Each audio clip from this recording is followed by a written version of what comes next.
actually need to add this man onto my co-host page, I just realized. So, kind of the theme of this video, guys, is I actually have officially 3 co-hosts. My boy Chris here. Jesse's going to be filling in throughout the year. I talked to him after the last podcast.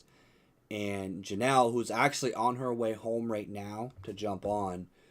And that's kind of the first announcement I want to make is my goal is to go weekly with this podcast. Try to bring something to you guys. Winter is, and I'm going to say winter is over, and I'm going to jinx us, and we're going to get an ice storm tomorrow. But winter's over, summer's coming. We're going to be able to talk about fishing. We're going to be able to talk about tournaments. We're going to be able to give all kinds of information. So the goal is to go weekly. That being said, I'm actually recording on the 27th of this month to be on Bass and Brews. So my boy Paul hit me up. So I won't be doing a show that week. And I also have a cold. So I'm getting all my talking in right now because I'm going to probably lose my voice by the end of this. But let's bring Chris into this conversation. Dude, you just got back from another trade show. How'd you guys do at the show? I did. We actually did way better than we did at Marlboro. That was the best New Hampshire show I've ever seen. Been there since they started.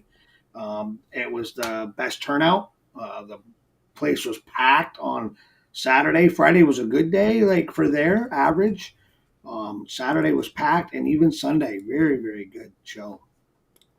That's good. Dude. So Marlboro was, dude, that was a weird show.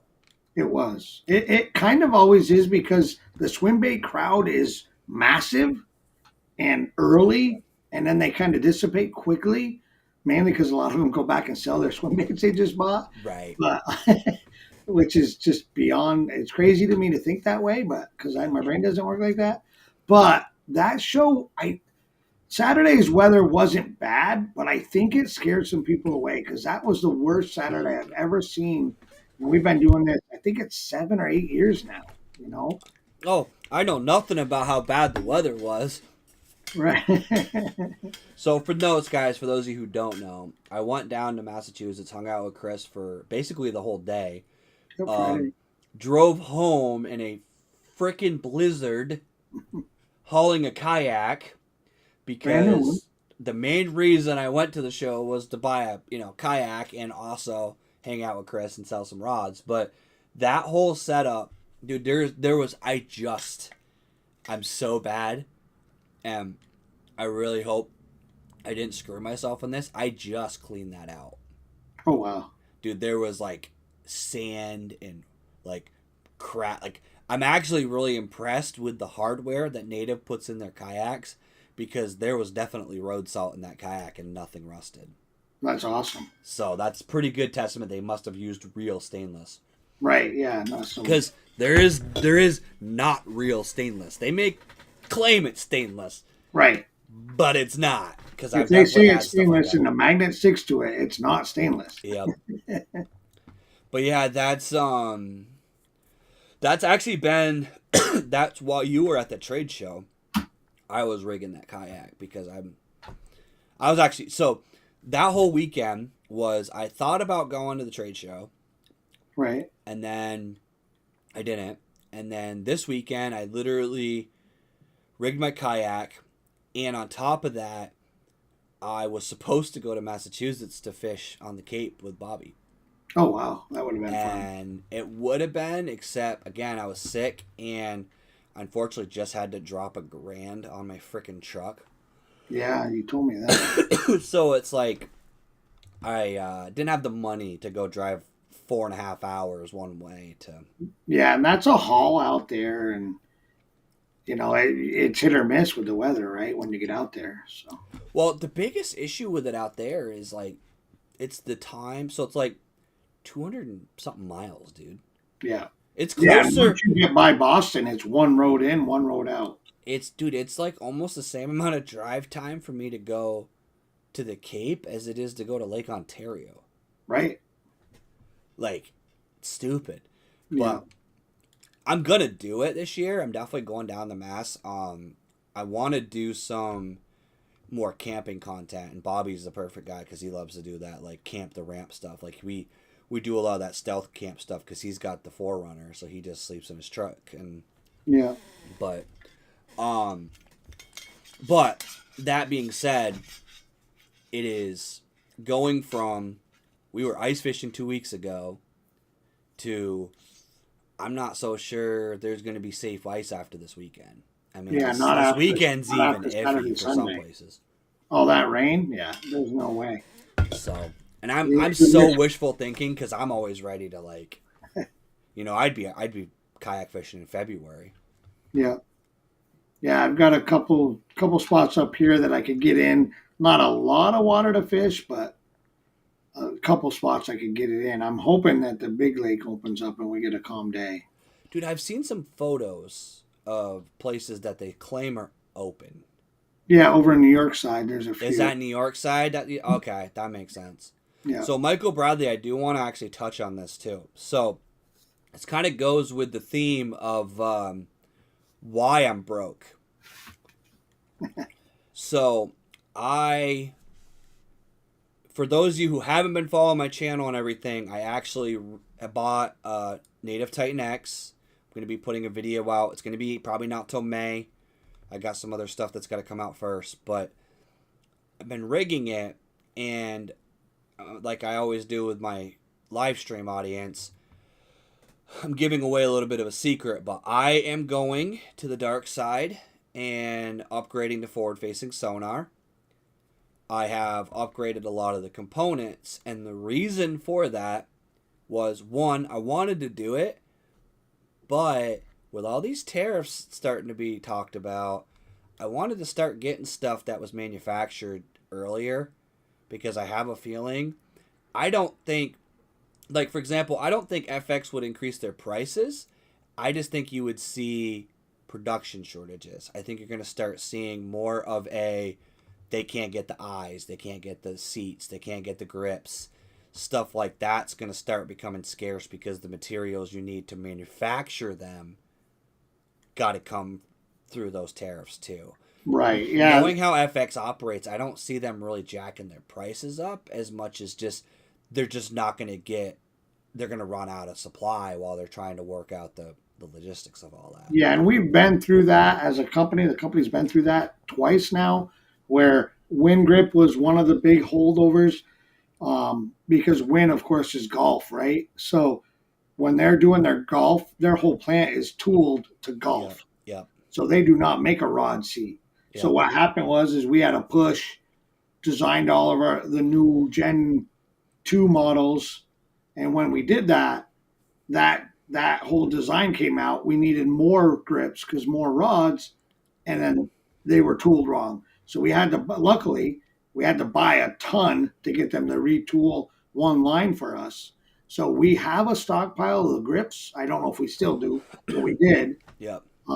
But with the other components, that's also people that know originally, we used to use an American tackle company, It was called the Microwave Guide, or which is the eye within those the are eye. cool. They were really cool, and on the spinning rod, they really did cast really well. Yeah, I can see that. But again, supply and demand, they couldn't keep up with the demand. So yeah, it's one of those things. The price on the carbons went up $10. That was really partially because of it, not the tariffs themselves, but the supply and demand. Yeah. Also, the next thing is the shipping. When we need a quick order, we have to airship, and that like triples the shipping cost. Yep. So that was part of why the carbons went up to $10. The extreme anglers are staying right where they are, and so are the titaniums. Scott Vermonter, dude, I have been saying, and Chris can attest to this because he's been one of the victims of my group chat for the league. I have been predicting next weekend for a while that something will open up. I don't know what. I don't know how good it'll be, but I've been predicting that hopefully some little pond somewhere opens up so I can take my kayak out. That's actually, if you guys look, I mean, this room's never really organized, but if you see the background, you see there's crap everywhere. I'm in the process of restocking, and it's a combination. I'm actually gonna be making some videos this weekend too, but I'm gonna ask Chris this question, and I know he's a little bit more of an OCD organization person than I am, but when the end of the season, it's like I always start every season, and I have like a square bill box, a lipless, and like deep diver box, just because I don't have as many liplesses. I'll have a jig box. I'll have everything like semi organized, right? When I put my stuff away at the end of the year, I've got a jig, chatterbait, crankbait box. I've got like all my sorter boxes are just a hodgepodge of like crap, because I try really, really hard to like put stuff back where it goes, but it just, especially in tournaments, I just, in the heat of the battle. Right. And then I end up throwing like, I have to like resort all my tackle every year, because I just have, and it's always like for certain events, oh, this might be a drop shot lake, so I got to throw some drop shot baits in. But then the next lake is like, oh man, this is going to be a cranking bite, so I got to grab some more square bills. And then it's always like you end up like just mixing so much crap that you just don't have. Do you have a system for like keeping your stuff organized, or do you just like throw it all in a box? I do. I'm pretty lucky. I mean, you know the old town a little, but under my seat, I have a spot that's about that big. And so my terminal tackle, I bought a Plano terminal tackle box they had years ago. It's got spots for 1-aught, 2-aught, 3-aught, 4-aught, Right. and then so on and so forth. So I have that box. And yeah, so you have the Edge one. That's a step above the one I have. I have the old plastic one. They don't make it anymore. I will say I got away from this last year and I regretted it. This right here, guys, if you're going to get, now I'm going to tell you right now, stupid expensive. Right. Dumb expensive, but that is all organized, nice, neat, clean, and you can actually buy these like containers. So if you want to like have another supply of like, you need a few drop shot hooks or things like that, you can actually swap them out, and then you have the ability to drop in and drop out. What I like about those containers is one of the things that's the most annoying is like drop shot hooks, for example. They're so small, but you can keep them in here and they don't end up dumping out. And like when you have a terminal box, I don't care how good your terminal box is, if you tip it, stuff's gonna freaking go flying. The bigger hooks don't really have a problem, but those little hooks will get caught in the hinges. They'll start to fall down, and then you go to close it and you break your latches because you got a little drop shot hook sitting on the edge. Yeah. I actually looked at, and I haven't committed or pulled the trigger yet, I do like that Busby. Yes, those are sharp. And those are cool with the little silicone dividers in it that you can kind of modular change it around. Another Again, company, super expensive. Another company that's coming out with a great terminal system is BKK. So BKK hooks, when you buy the hooks, supposedly they're coming in those little boxes, and they build a deep 3700 that you can stack them all in. And I've been looking at that. I just haven't pulled the trigger yet. I did order today. I got some of the BKK hooks that I want to try coming. And if I really like those little boxes, I might buy, they make a kit where you can buy just the box. So I looked at that. I will say, here's the thing. I was actually looking at the actual fully loaded one. Yeah, I just don't use all those. That's where my thought was, and I was gonna try to pull some people for $225. That's a wicked good deal. For $225, the regular hooks individually aren't that cheap. So, for reference, guys, too, just in case you don't know, BKK makes a lot of the guys' hooks. Yeah. BKK has been manufacturing Owner. They've been manufacturing, I think they do some of Mustad stuff. Like, they've been making everybody's stuff for years. They just decided they wanted to get in on the game with their own brand. Right. So that factory is the one making your brand name hooks anyways. They're just making their own. What I was thinking about doing, though, I considered it, but I want to talk to some other people. I want to go in on it with like bear fishing, right? Because he uses a lot of those small hooks for trout and shit. So like if you went in on it with someone who actually uses all those other sizes, then I could give them those hooks. Right. And then it would be worth selling off because, like you said, there's a lot of stuff that, like, I don't use size 2 hooks. Right. Size 1 hooks. I'm never going to use a size 1 hook. Yeah. I just don't trust it. I mean, yeah, I know you could use them for drop shotting. There's a lot of stuff, but there's a lot of like I very rarely use a worm hook. I pretty much always just use an EWG. Right. So like, it's like there's a lot of hooks that I'm just not going to use in that kit. But that BKK box is kind of nice. I saw earlier in the chat too, the Evolution. I can't remember what the heck they called it. Evolution Terminal Box is another one that's kind of coming out. Oh, I haven't seen that one yet. Bailey Eigret just posted a bunch of pictures of stuff. They have a box too that has like all the little divider boxes. Yeah. And it's basically like a sorter box, but then it has little compartments in each one. Yeah. So that you can sort stuff out. That one's not bad too. The whole thing is terminal is probably the biggest pain in the ass to store. It is. And that's why for me, sliding it under my seat, it's always there and it's always the right way in the kayak, no matter what, unless I flip it, which I haven't yet. Yeah. And then above that, I throw my plastics that I'm using for the day right on top of it under my seat. Yep. And then on my Predator, I have the old rubber little side pouches. Yep. And I took off the original track. I mounted a single aluminum T-track to give me I doubled the length of it because I went beyond on the top. Yep. I also, by opening it and moving it to the outside screws, I now can fit 2 thin 3600 boxes on either side of me. So I have, depending on the day, I'll have, if I'm almost always have my frog, if it's that time of year, frog box and a basic top water, I don't use a lot of poppers, but, walking baits and that kind of stuff.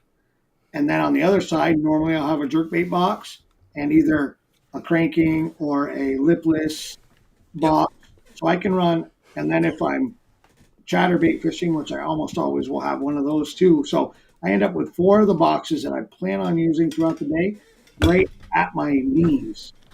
So I will say, guys, speaking of chatterbait box, if you have, again, expensive, this little box right here for jigs, yep, the plain old jig box, that has all my swim jigs, all my chatterbaits, and all my regular jigs, but they don't really move. Right. That fell out, was literally a skirt. That's another box that I really like. But so to go with what you just said, that's one of the reasons you had to modify yours to get that. That's one of the reasons why I bought the Titan X. Right. Those 2 3700 box slots. Yep. Right there on the sides. Yeah. Basically the same thing you did. Yeah. And I'll be honest, you're going to love that because having it right there, I can go all day without reaching behind me, except to switch a rod out. Yeah. And normally I'm standing up when I'm doing that. So what I do for tournaments too is, and that's where it's similar to what you're saying, but I'm going to have my terminal box is going to be on the right. It's going to be in that slot. That's where it's going to live. Yep. It's just going to be there all the time. It does suck that it's going to be vertical, but I'll have to do it. Well, but you got the better box. I have the box that has all the little containers, so it's not as big a deal. Right. I pack what I call a day box. So I will have, like, if I'm going to my home lake, for example, I'll have a couple different color swim jigs. I'll have a couple different color chatterbaits. I will have a specific 2 or 3 square bills that I know work there. I have a couple liplesses that work there. I basically pack a box with my game plan for that lake, and then I'll have that to my left. Yep. So then that way, when I'm ready to switch out what I've already tied on, I'm like, okay. And that's how I do tournaments anyways, is I'll be honest, guys, and I shouldn't say this because he's one of my opponents. I actually sometimes will tie on baits that I don't use. Because I want people to look at what's on my rods. I'll give you the same bait I'm using. If you beat me with it, good for you. So I will say I didn't do it in the last like 2 or 3 of our events, but the first 3 events, my crankbait rod did not have the bait I was going to use. My chatterbait rod didn't have, like, I actually tied on dummy baits that I wasn't going to use. That's funny. Because I know people, I've See, watched I people don't look look. at my baits. I don't look because I'm not, unless it's the same kind of bait I'm using, there's no way I'm going to be productive with it because I have zero confidence in it. You know what's honestly funny about it is you're one of the few people that it wouldn't do me any good to play that kind of cloak and dagger stuff with, because we've probably already discussed my strategy before we get to the lake anyway. That's true too. Half of the time, guys, when we go, like, I'll go pre-fish a lake, and Chris will be like, "Hey, how'd you do there?" And I'm like, "Well, they were hitting this and they were hitting that." And then he'll go and he'll be like, "Yeah, I tried this end." And so we kind of almost like team pre-fish it and share information. Like, it's not a big deal the way our trails run. But this year's going to be a little different for me, though, because I'm solo. Yeah, it's going to be tough for you. And don't get me wrong, you'll be fine. But it's just different to have that guy backing you up, somebody to keep your head on straight. Part of it is going to be an advantage. Part of it's going to be a huge disadvantage. The Yeah. huge disadvantage is I had that other, like, almost like Jiminy Cricket on my shoulder, Right. checking me and being like, no, we don't need to abandon yet. We need to, stick with the plan, stuff like that. But I'm also going to be able to stick to my game more. I did have to get out of my element a lot in tournaments. Right. So I actually feel like, and I've done a lot of review in my head. I think I underperformed. So I actually looked at it, right? I went back and looked at the stats. I wouldn't have won any of those events by myself. Not one. Well, so I understand what you're saying, and that absolutely makes sense. But with that same concept, is when you're alone, you're gonna fish differently. Yeah. So there's no like same honestly same thing with me. Like taking second behind you guys in the first tournament down on your private lake there, which I didn't know until after the tournament. With my pet fish. Yeah, yeah. But with that being said, Nick got that huge lunker. We did not know that kind of fish lived in that lake. Yep. With the 20 and a half, we knew about. We saw it 2 times when we pre-fished. We caught it once, and then we caught it day of tournament. So we knew about that one, but we thought the average fish there was 16. No, I mean, it's 18. Clearly not. It's 18. But with time of year, it's 18. It's nuts. Yeah, and but with that being said, if I had been there alone, I probably would have at least had a shot at that same fish that Nick caught. But depending on Nick fishes a little slower than I do certain things, and again, it's nicer to have that second person because okay, you hit it, I'll come by. Like a lot of times, I'll go ahead of Nick, fish faster, fish more productive techniques that are, and maybe not more productive, but quicker techniques, really seeing what's going on. And Nick comes behind and picks them apart a little bit. That's the part that I'm going to be at a disadvantage because and I would go down a row of docks. I would go down a row of docks and I'd fish him, and he'd come in behind me, but he'd be like 1 foot on the dock, dude. Like he was like, right, like he's like almost up on their shore.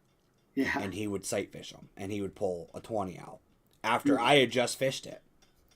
So that's where I'm gonna have to like. That's where part of my we'll call it justification of buying $1,000 fish finder was I'm gonna be able to use that to be more efficient, and that's I think one thing I'm gonna lose by being by myself is that with a 30-yard stretch we can cover 30 yards deep and shallow running down a bank. Right. Whereas by myself, I'm losing that other because he would be shallow, scouting the dock, scouting the cover. I would fish deep with crankbaits, lipless, swim jigs, and do the motion stuff. So I would do more reaction power fishing out in the deep. So I knew we figured out quickly what the bite was going to be. Whereas being by myself, I'm not going to have that advantage. So being able to pan around and go, okay, this is a school of fish. Let's see if they react to this bait. Let's see if they react to that bait. Okay, now I've gotten what they want. Yeah. Because that's the one good thing I've learned over the years is that bass fishing is just about figuring out what flavor they want today. Yeah. Once you can get a couple of good fish to bite, you can kind of get an idea, okay, yeah, they're on docks. Yeah, they're on wood. Yeah, they're biting the chatterbait. Yeah, they're biting the squarebill. There's definitely nuance to it, and some days you just shit luck into 2 fish, and then you'll never catch a fish on a chatterbait there Yeah, a again. But smallmouth in 4 feet of dirty, nasty water. Yeah, yeah, come on. it Nobody caught a happens. smallmouth in that tournament, and you catch one in 4 feet of dirty, nasty water. How does that even happen? But hey, what the hell? Dude, that was some of those freaking tournaments, dude, were just absolute shit luck, dude. You definitely had the golden egg for Dude, most. it was nuts. Like we literally caught fish in two of the wins. We caught fish that I had literally crossed out, sent a photo to Bear and said, "We're not fishing here." Right. Elmore, perfect example. I said, Elmore "We're was- not fishing north of the first point. We're not going to bother. Dead water, not going to bother." We caught 4 out of the 5 fish in our bag 30 yards from the ramp across. Right. Straight across from the ramp in that one cove. That was it. Yeah. And we caught 3 of them in the same pad stretch. Right. We just gave up. And that smallmouth, that PB smallmouth that I had, that was just, again, that was another example of he was fishing shallow and I was bombing a crankbait out deep. Yeah. And got the fish. To answer, Michael Bradley, I picked up the Eagle Eye 9. So it is sitting downstairs, already wired. Got my pole today, so I have that to put on the kayak. And I will be going with... the reason I picked that, and anybody in the comments that's watching this, or anybody that wants to heckle me or whatever... I am not one of the people that thinks that I'm going to get the forward-facing sonar and then all of a sudden I'm going to start beating everybody in the tournaments. For this simple fact. I'm pretty sure two of the guys, so Brian and Jason, both have forward-facing sonar. Yep. Guess who won Angler of the Year? Right. Guess who had down imaging that he turned off half of the tournaments? Yeah. So I'm not like a guy that says you have to use electronics to win. The reason I want electronics is actually, honestly, financially stupid. I want electronics because I want to make content on how to use it. I want to show you guys, in my mind, the proper way to use electronics. And that is, it is in addition to your abilities. It's not something to be leaned on. I've fished against a lot of guys that if the bite is not a scoping bite, they're going to blank in that tournament. And I will never be that guy. I've actually had this whole conversation with Chris. Exactly my plan is. My plan is to use forward-facing sonar to be more efficient. Point it at a row of docks. Is there fish there? No. I'll probably come back and fish it later. I'll move on. If I'm out deep, I want to pan. Is there a school of fish? Yes. Okay. Try it. Move on. I'm not going to sit there and dangle a freaking minnow for 3 hours. That's not my style of fishing. And the Eagle Eye 9, again, going back to the question about tariffs, I bought the Eagle Eye 9 because I have a feeling by April you're not going to be able to get them. I've seen a lot of guys on kayak posts talking about getting those because for a kayaker specifically, I mean, in general, the price point is stupid. I don't know how Lowrance is selling it for that. Right. Well, I do. Not just price point. You got power consumption less. You have less space you need. Yep. I mean, everything about it is right on. And you have imaging. You have down. That's the big thing. You have your GPS all in one unit. I mean, that's the selling point for that fish finder was. I had last year a Lowrance Hook 5. I'm not brand loyal. That being said, Garmin, give me a call. But yeah, I would love one of those. I'm not gonna lie. If I could have a Garmin and I could afford a Garmin, right? I've seen everything I need to see to understand one of two things. First of all, again, not brand loyalist, not sponsored by Garmin. And again, Garmin, give me a call. But here's the thing that you have to understand. Forward-facing sonar was developed for the U.S. Navy by Garmin. They used it to detect subs. They used it on military applications, and they made something better, and they miniaturized it and started selling it to us fishermen. Garmin has kind of cornered the market on that because they invented it. They've had it. They've been able to perfect this for years under a DoD classification before anybody else could see it. So, hi. Look, someone showed up. So, going with that, I can hear you. Yeah. We are live, so remember that. What up, guys? I was talking about forward-facing sonar, so you jumped in right at the right time. Perfect. So, the Eagle Eye 9, like Chris was saying, here's why I like it. It is a Hook 5 with better down imaging, mapping, and the forward-facing sonar. So, I'm getting what I already had upgraded. And a better resolution screen. Way better resolution screen, bigger screen, and I'm getting the same platform. I don't need a black box. I don't need it. I don't need networking. I don't need to run all this extra power consumption. Now, I will say there is a reason why I went with talking to a battery company, that fine folks at WattCycle, because I'm not going to be able to power forward-facing sonar and GoPros and everything off of a 30 amp hour battery. But I now have a 100 amp hour battery that you guys will see in the video. So I've tripled the power so that I can power all that. But for kayaks, I do think I'm willing to bet you by mid-April, it's going to be hard to get those.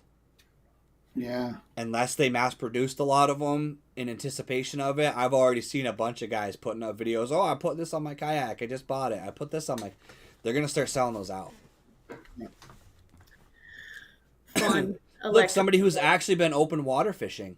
Yeah, I'm going tomorrow, too. Oh, jealous.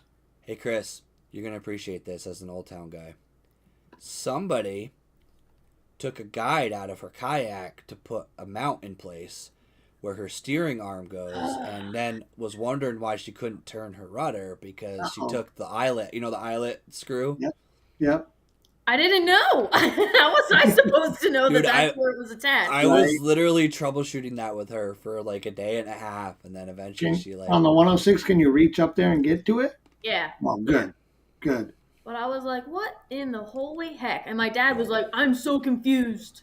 And I'm like, well, that little piece has 2 holes in it. And he's like, there's no way it mounts on the side. It took us we rewired it twice. And he was like, no, it's still not right. Yeah. And then he was finally like, what's that spot? And I was like, I did do a little something there. And he's like, that's where it goes. And then we fixed it. And I was like, okay.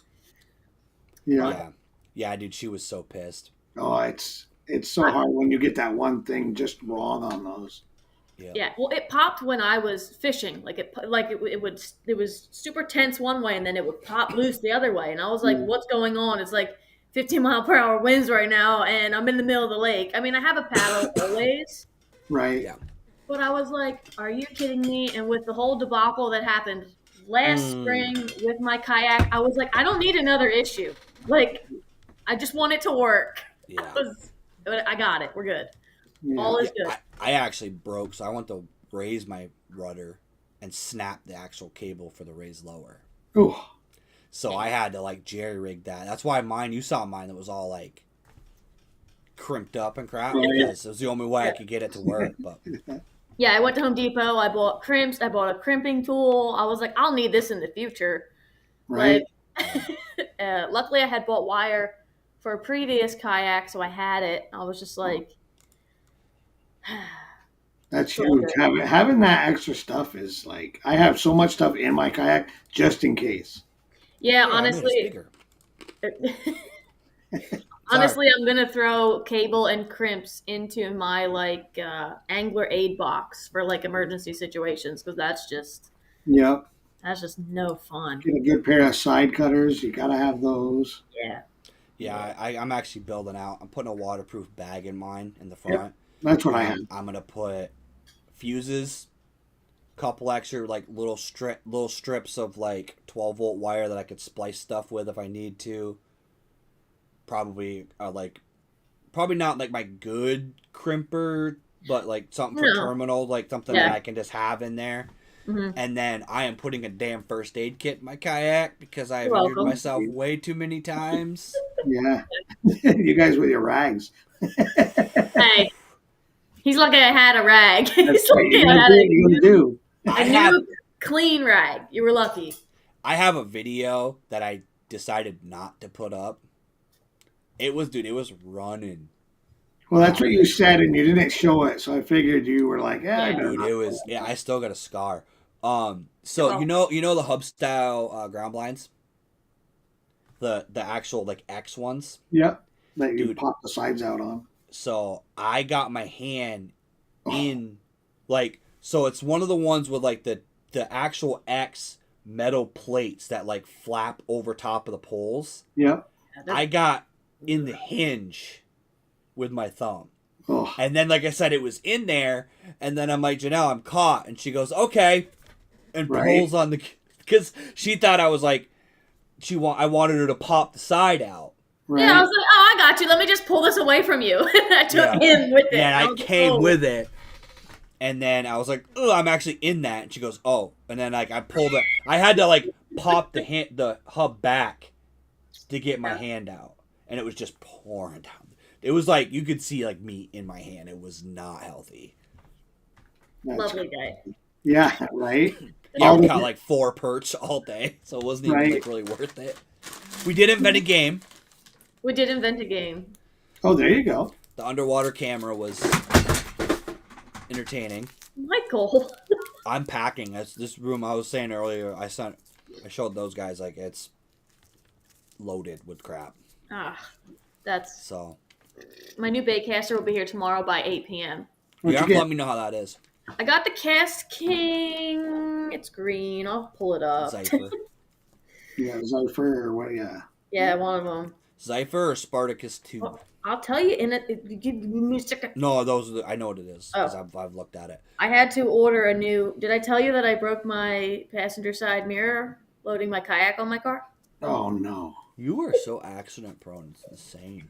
It's like when people are watching me, I fuck up. And that's what happened. So, because there was somebody in the parking lot watching me do it. And I don't know, my body just went, and it kind of went. So, Scott Vermonter, I'm gonna throw this out there too. 2 things that are going in my truck this year. Oh my God, if I can do this right. It's that like lime green. I got you. Yeah, the Zypher Halo X2. What speed? I believe 7.2-1. I wanted something a little bit. Good choice. Thank you. It's easier to slow down than it is to speed up. That was my thought process. So. I stay 7.2 to 7.5. I do have 1.8 speed.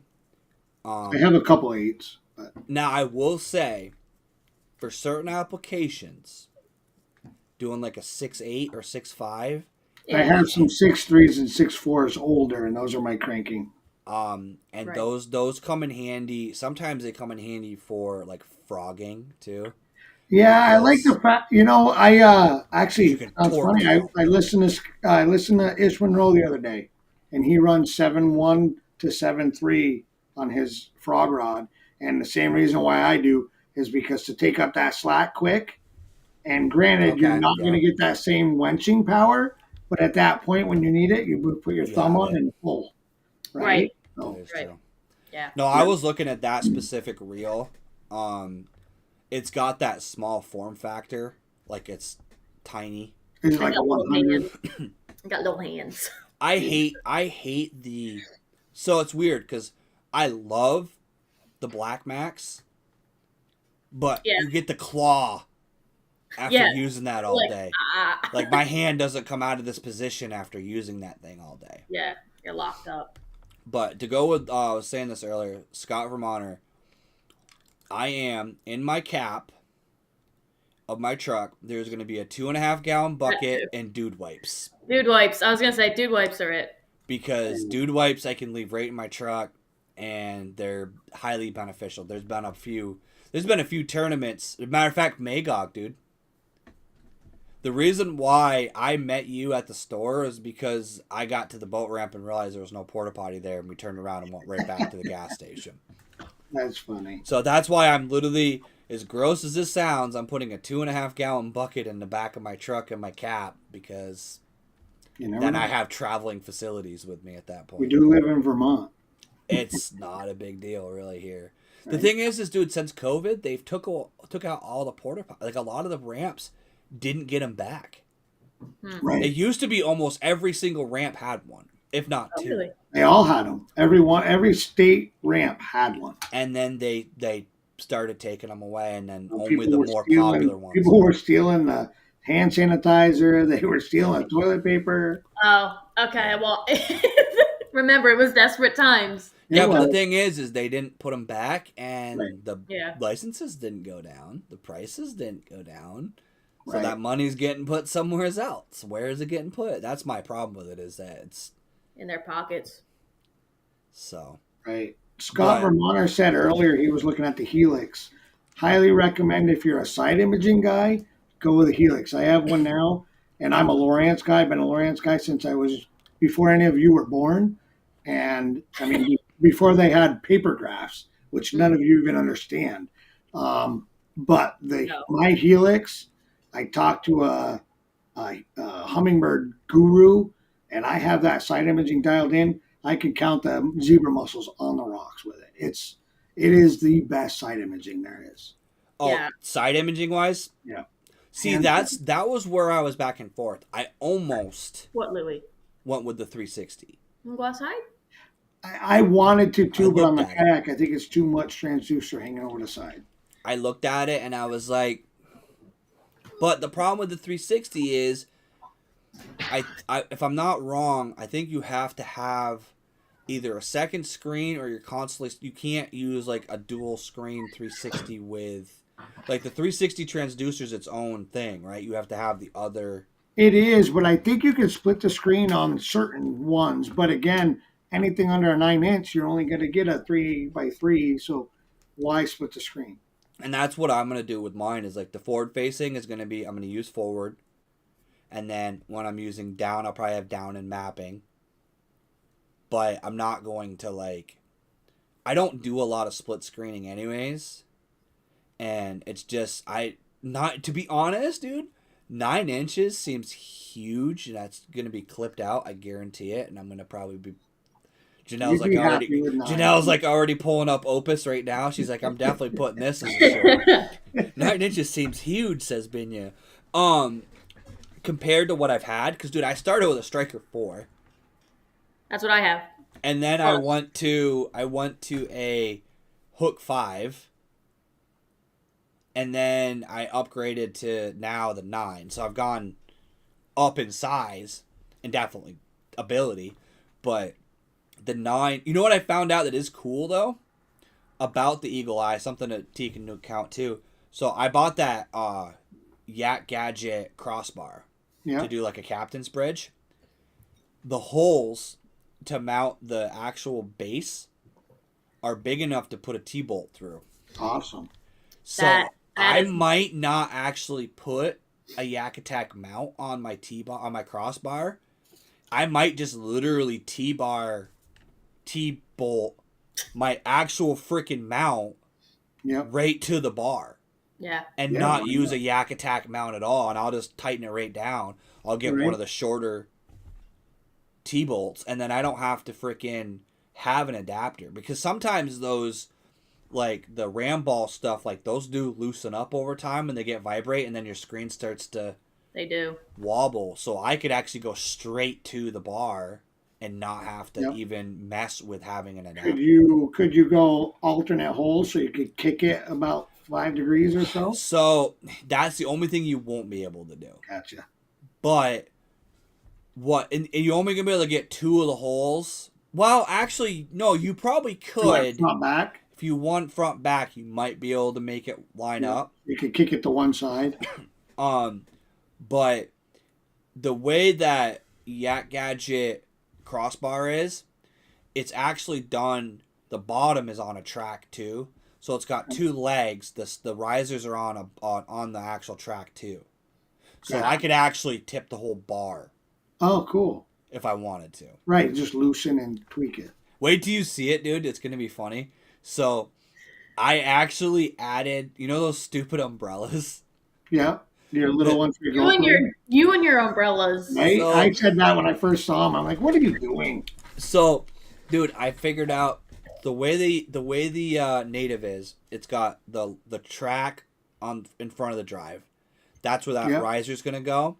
I'm gonna have enough track where I can put a regular Yak Attack camera mount, and then the umbrella is gonna go on the crossbar because I figured out that again those T-bolts are the same thread as the umbrella Right. bolt. So the umbrella is gonna be literally on the crossbar, and it's already mounted there. I even put a rubber band like tie down so I can tie it up so when I drive it doesn't like mess it all up. So You the can see umbrella the is going to be umbrella. attached to the kayak, not the camera anymore. You can see it Right. from like across the lake. I'm like, where's Yeah. Binya? And you just see the This umbrella little, first. it's the You're like, funniest "Oh, thing. idiot." I show up across the shoreline and I've got 9 rods, 18 tackle boxes, fish finders, 2 GoPros. I'm usually talking to myself because I'm recording the content. You're always talking to The yourself. only comment I get from people is, why the umbrellas? And I'm like, I'm telling you, it's the coolest. I will be buying 2 more because I broke one of them. Because for if it starts to rain, it actually works perfectly to keep those GoPros from getting all blurry. But the other benefit that I never thought of, 2 benefits. One, it keeps my GoPros from overheating because it Yep. keeps the sun off of them. And if it's real windy and I don't feel like using my microphone, I can actually tip the GoPro into the wind, and it acts as a windshield to keep my mics from getting blown from the freaking wind. It's still just hilarious. But it's stupid looking. They're like You need to get cocktail like umbrellas. It's the dumbest looking thing ever. It's what's funny is I literally looked for like GoPro roof, GoPro water shade, GoPro sunshade, and then eventually like I just down the rabbit hole of Amazon searches, it showed me this little umbrella, and I was like, huh. And I was like, I wonder, and it was like $5. It wasn't like anything super expensive. And then I ordered it, and I was like, okay. And it was actually a lot more durable material than it. It's a pretty rugged plastic. Yeah, no, they're pretty heavy duty for what they Because are. they're made for DSLR cameras is what they're made for. They're made for photographers. Right. So, and I just kind of adapted them to the GoPro world. You and your cups. Oh, I am pounding water because it is cold. Like I have to like constantly drink water. I've gone through 240 cough drops this week. That's a little excessive. I'm nonstop cough drops all week. That's a lot. That's a You lot. may have to go get checked in somewhere. Yeah. Like, what the fuck's wrong with you? You know what also I learned? Mm. You cannot mix Ritalin and Sudafed. Well, I wouldn't. But yeah, don't. No, do it's it. bad. Yeah. If you ever want to cross-reference drugs, just call. I'll ask my wife. She's a nurse. My wife's a nurse, and I was like, Yeah, your wife's a nurse too. Yeah. I took the meds, and I went to work, and I was like, So for reference, guys, you need to understand. I drink 3,000 milligrams of caffeine a day. Typical. It's not uncommon for me. I took those 2 meds, didn't even have a coffee yet, and I was like, I basically made meth in my stomach. Oh my It god. was not a good moment, and I was like, I literally haven't been on. I was not on my meds. That's why I was bugging you so much last week, because I was off my meds. Like, hey, this, da-da-da-da-da-da-da. Poor I'm like, Janelle oh was my getting fucking blown. god. Janelle was getting blown up because I was like, "Hey, I have this idea. I think we're gonna do this. When are you coming up in May? Let's make plans now, 3 months in advance." I'm like this guy, and then my dad and I were working on the kayak, and all I hear is bike, bike, bike, bike, bike, bike, bike. And my dad's like, it's just my phone. It went bike, bike, bike, bike, bike. I'm like, oh my god, this guy. Yeah, you should hear my ringtone. It's hilarious, but Yeah, it's the camel from the Hump Day commercial going bike, bike, bike, bike, bike. What day is it? I'm like, Okay. And he goes, ha ha ha ha ha. And I say it every time my phone goes off, but Mike texts in like multiples. Chris knows. It cuts it off every time. I'm like, God damn So you know it. why I do that, and I don't know how to change it in my phone. My freaking keyboard goes like halfway up my screen, Right. and Oh. then when I type, if I go longer than the message I send you, it goes under my keyboard, You can't see it. and I can't see it. So then that's when you start getting like the weird gibberish shit for me because I can't see what I'm typing. So that's when you start getting like 7 consonants and a vowel. And the sad truth of it is Janelle started to translate it and actually not need me to explain what I just said. That's how you know we talk too much because she's like, oh yeah. And then I go back and I'm like, how the fuck did she get GGTTY into... Spinnerbait. Like, Yeah, she's like, oh yeah, the green pumpkin. And I'm like, yeah, okay. But I don't know how you figured it out because I can't even determine what this was. Right. Those are two But- crackpots. Oh, Janelle, I ordered some swim jigs from Pig Jigs. They come tomorrow. I need to know what I did with my little package because I think tomorrow would be a great day for them. I'm only upset because the weekend is here and everyone and their mom is going to be on the lakes. And then Monday I work, so I have to wait till tomorrow and then Tuesday to go fishing. And I'm like, Oh, yeah, it's awful to have to wait till Poor Tuesday.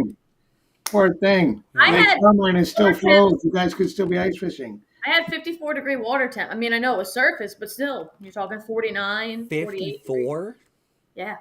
That's warm. Holy fuck. Be spawning soon. I say you're That's almost why I'm like, spawn. damn, I gotta wait all these days? You're 6 degrees from spawning. Yeah. Smallmouth might even start. Smallmouth will hit it a little early sometimes. That's surface temp. But, I mean, Still. my lakes are not deep. No. They're not. They have deep pockets, but they're not. That's true. Yeah. That's crazy. Yeah, that's why you guys are like, oh, poor you. I'm like, yeah, but by Tuesday, it could be over if the weather is, I'm not going to lie, warm. Chris. Matt made me mad because I'm almost... I know. I'm jealous, but you and I both know that whole stretch. You could see everything in it, and he said it looked dead. So There's not much. The problem is, so there's a few places I could go because the creek's open too. yeah, But we got 2 power plants that are starting to open behind them. So downriver. So dude, the problem is right now the water's flowing so much. It's like, yeah, do I want to put the kayak in there? No, probably Right. not. so one of my coworkers lives in Laughlin's Bay, and she said that where the under the culvert is, Mm-hmm. she said there's like 4 inches of water. It's flowing hard out of there, but it's on top of the ice. Yeah. So a lot of these guys that are posting photos of Champlain, they're like, look, the lake opened up. That's not open. It's 4 inches of water sitting on 6 inches of ice. Right. But it looks like it's open because there's water on top of the ice. Yeah. I've made that mistake before. Ooh. It's weird when you're pedaling your kayak and then all of a sudden you just stop. And you're like, what the hell? It's because you ran into an iceberg. I went into Iroquois, dude. And you know the bay when you go past the island? Yep. I was in that bay and I casted a Senko and it landed. And I was like, the fuck?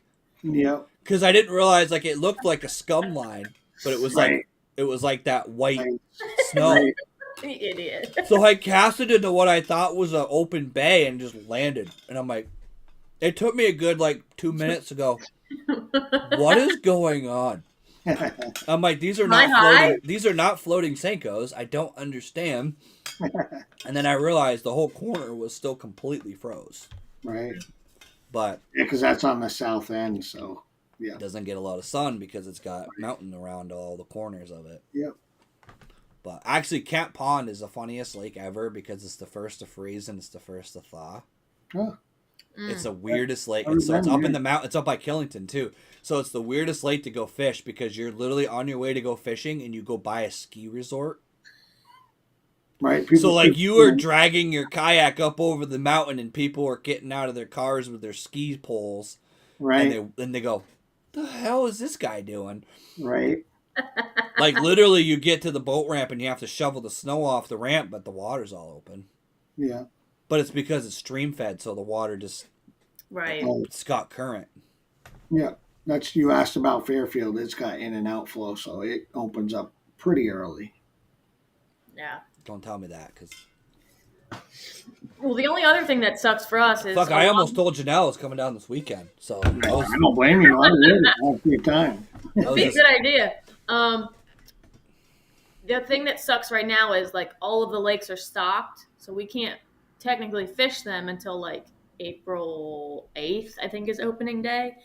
So there's only a hand. Yeah, that's like the rule. Regardless of what you're fishing for, they don't want you fishing the lake. Closed trout waters. Yep. Closed trout waters, and that's probably eight or 9 out of 10 of the lakes that we have. Actually, of all the yeah, it's a lot of like programs and all that stuff because we don't really have.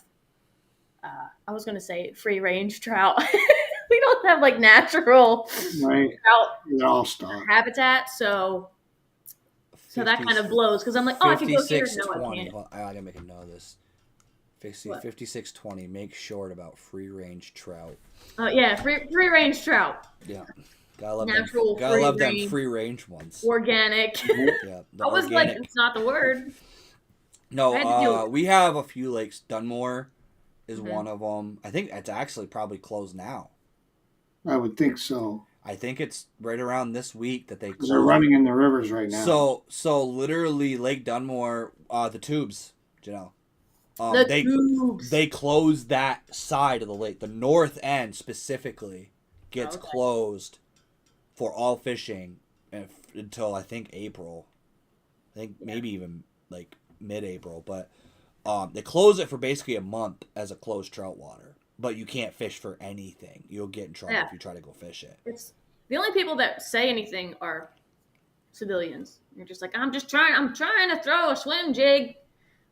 Or like, a Texas rig. They're like, you can't. I'm like, I know. The problem is in Vermont is like, you could easily just be like, I'm pike fishing. Right. Yeah. I mean, you bass here. There's no closed bass season. Well, there's only it's a keep or release season. Right. So you can only catch and release through the winter, and then I think it's Memorial Day. I want to say it's like right around that Father's time. Day weekend. That's why the LCI is on Father's Day weekend. That's the first official keep of bass. Yeah. Yep. So you can't keep them after that, but your spawn, especially the spawn on Champlain, depends on how the thaw goes. I've actually seen the spawn all the way into July before. Double spawn, yeah. Last year like double spawning. It was weird. Yep, the year we had the lake went 105, that year I was still catching them on beds in July. Yeah. Well, it was insane. We had like a 2.5 month spawn. You made Scott Vermont 56 years.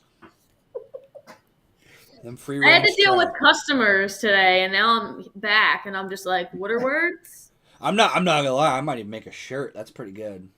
Free range trout. Between free range trout and what the fuck is a shad, I've got a whole clothing line going. The tubes. The tubes. I mean, fish in the tubes. The tubes is. I'll send you a picture, Chris, and you'll understand why we call it the tubes. It's all good. I immediately was like, I don't want to insult the person who owns it, but they have a sign on their camp, and it just gotcha. It's interesting. I actually got my truck. Did I tell you? I don't know if I told you, dude. I got my truck stuck. And your dad had to get it? My dad had to tow me out. I went the wrong way. So you told me this. This is one of those areas. I called you, but I literally it's a camp that's no one lives down there. It's all seasonal camps, and it is. My dad actually plowed it so we could ice fish it. Oh, because nice. he has a landscaping business, and a couple of the lawns down there are his accounts. Yeah. And they let us park in their driveway in the off season. And so Dad actually plows it, and he plowed one direction, and I didn't realize he didn't plow the other side. So I went the other way, and I basically jumped the snowbank. Oh, God. But at that point, I couldn't get back out. Right. So I'm like, I got to just keep going forward. So I kept going forward, dude. I got all the way to the end, like 10 yards, from the like where it's plowed and open, and hung my truck. Oh. And dude, I was so panicked because my ABS light came on, my traction control light came Right. on. Like it basically, my truck was like, I'm not going anywhere. You were like, I turned off traction control. I put it on 4-wheel low. Nothing. Would not go. Luckily, my dad has a 1-ton diesel, so it was no big deal for him to just hook onto the front tow hooks and back up. all you need is a But- redneck with some chains. Well, and the thing is, it Yeah. worked out because once I got out, all those lights went away. Huh. So it was just pissed off because of It was just- whatever. I pissed off all my traction control sensors, and once I shut my truck down and started it again, it was fine. I got lucky. Because I thought I like blew a differential or something. You should have saw me today on the side of the highway. The mirror's like dangling. It's like smacking my window. I'm like, fuck. So I pull over, and cars are just meow, meow, meow. I grab a t-shirt and a ratchet strap, and I wrap it with the t-shirt. I wrap it with a ratchet strap. I pull it tight to the car, and I use the ratchet strap in the window to hold it. Put the And window now it's up. just like, and I'm like, okay. Yep. It looks ridiculous, but I got a new one coming in a couple days. I was just like, I can't believe. I mean, I can believe I did it, but I was also like, come on, this is like the expensive kayak. I didn't care about the other kayaks; they fell. Right. I didn't give a shit. My Old Town, really? right. Yep. It catches the rack. If it catches it the wrong way, it just tilts it a little bit, and then it just kind of shunk. And it's so heavy that the weight just kind of. And I'm Yeah. like, no. And just, there it goes. That's the problem I'm having with mine is like I'm stripping mine down for Nikki because I'm keeping the Old Town, Chris. I don't know if I told you that either. Yeah, you but, told me. but we're gonna put roof racks on top of her terrain so that she could take the Old Town out. But I'm probably still gonna have to devise some sort of like Something. lift or like not really lift but like ramp like wood or Yeah. something that she can just push it up over. Use a blanket. Yeah, and a blanket's fine, but you need something so it doesn't do that sideways fall. Well, that's what gets me every time. Yeah. Yep. Yeah, it's of course Wonder she if it's also like a lost like 90 pounds, clamp. so she's like almost the same weight as the kayak now. Yeah, it's not bad once you get it up, especially because you can walk it up. Like you can get it up and then walk it Yeah. up, and because it has the hole in the middle, you have something to hold on to underneath of it. Because the sides is just too wide to try to manipulate it, and then the handles are kind of too far one way or the other. She But that middle is nice. she's looking at a Jeep. We might be replacing her car anyways. So I'm trying to convince her to get like a Jeep with a hitch because then she can get one of those lift assist things that like the Yep. I don't know what they are, but they're like the T-bar or like the field goal looking post thing that you can just you strap it and then push it up. Yeah, one of those. You know what I saw? I'm sure they're expensive as hell. I was at a boat ramp one day, and I swear this dude was like 80, and his wife was even older than he was. And they had this like Thule lift system thing. Yeah, the Thule holdover or whatever. That it's thing, Like they that. pulled it down over the side of their Yep. car, and they put this Old Town freaking like 14-foot wooden canoe. Like that thing had to have been 100 plus pounds. Mhm. And they put it on there, and this 80-year-old dude went and put that thing on the roof, Yeah. one-handed. Spring Yeah. assisted, yeah, and you can strap on when it's down. Yep. So when you push it up, Yeah, he literally pulled it down, strapped it all to it, and then just it went right up. And like I said, this guy was pushing 80, frail as hell, like had the shakes, like That'll that dude be me was when I'm not in 80. good condition. Get up there. You can do Oh, it. absolutely. I told my wife, I'm like, you're gonna have to like pick me up and put me from my wheelchair into my kayak, but I'm going fishing. Yeah, I'm going fishing. That'll be when I upgrade to a motor. there you go.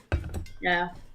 I looked at my cousin. He was like, rigging your kayak? I'm like, yeah, for the last 3 freaking days. And I was like, this thing's going to last me until I get a damn boat. And then who knows what type of pedal kayak or doohickey will be around then, because I'll have both.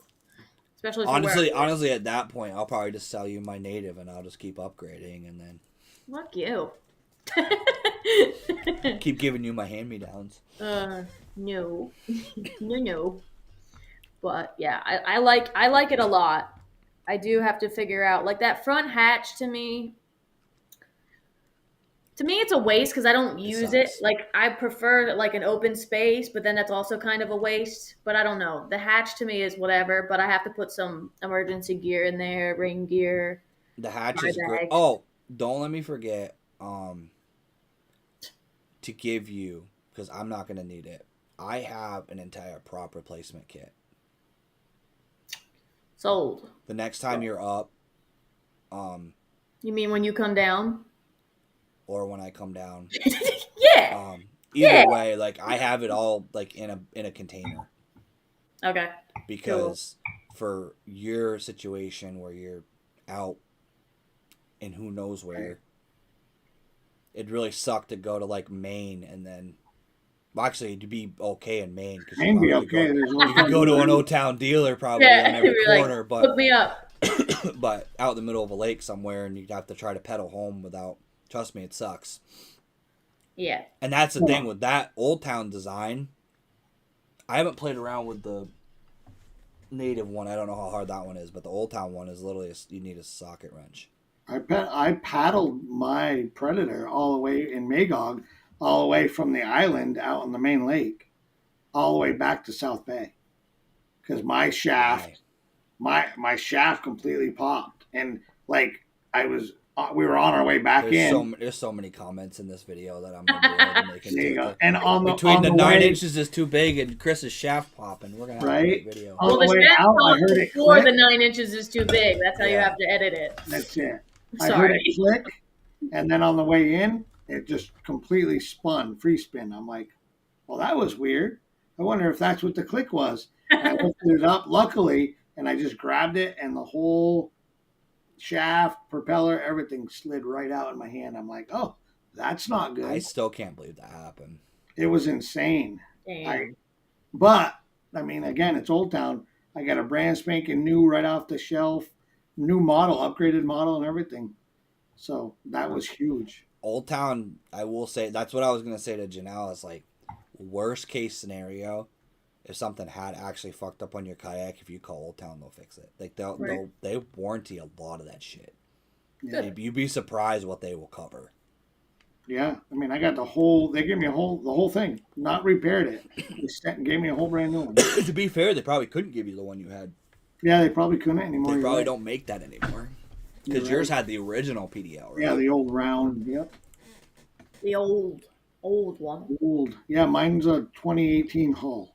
So that's like one of their original models, probably. Yeah, I don't remember what year the PDL came out, but that's getting back there. I'm curious to see. The only thing I've heard about the native is that apparently you do have to do some maintenance on the drives. Yeah, there's a lubing or greasing you have to do, I think.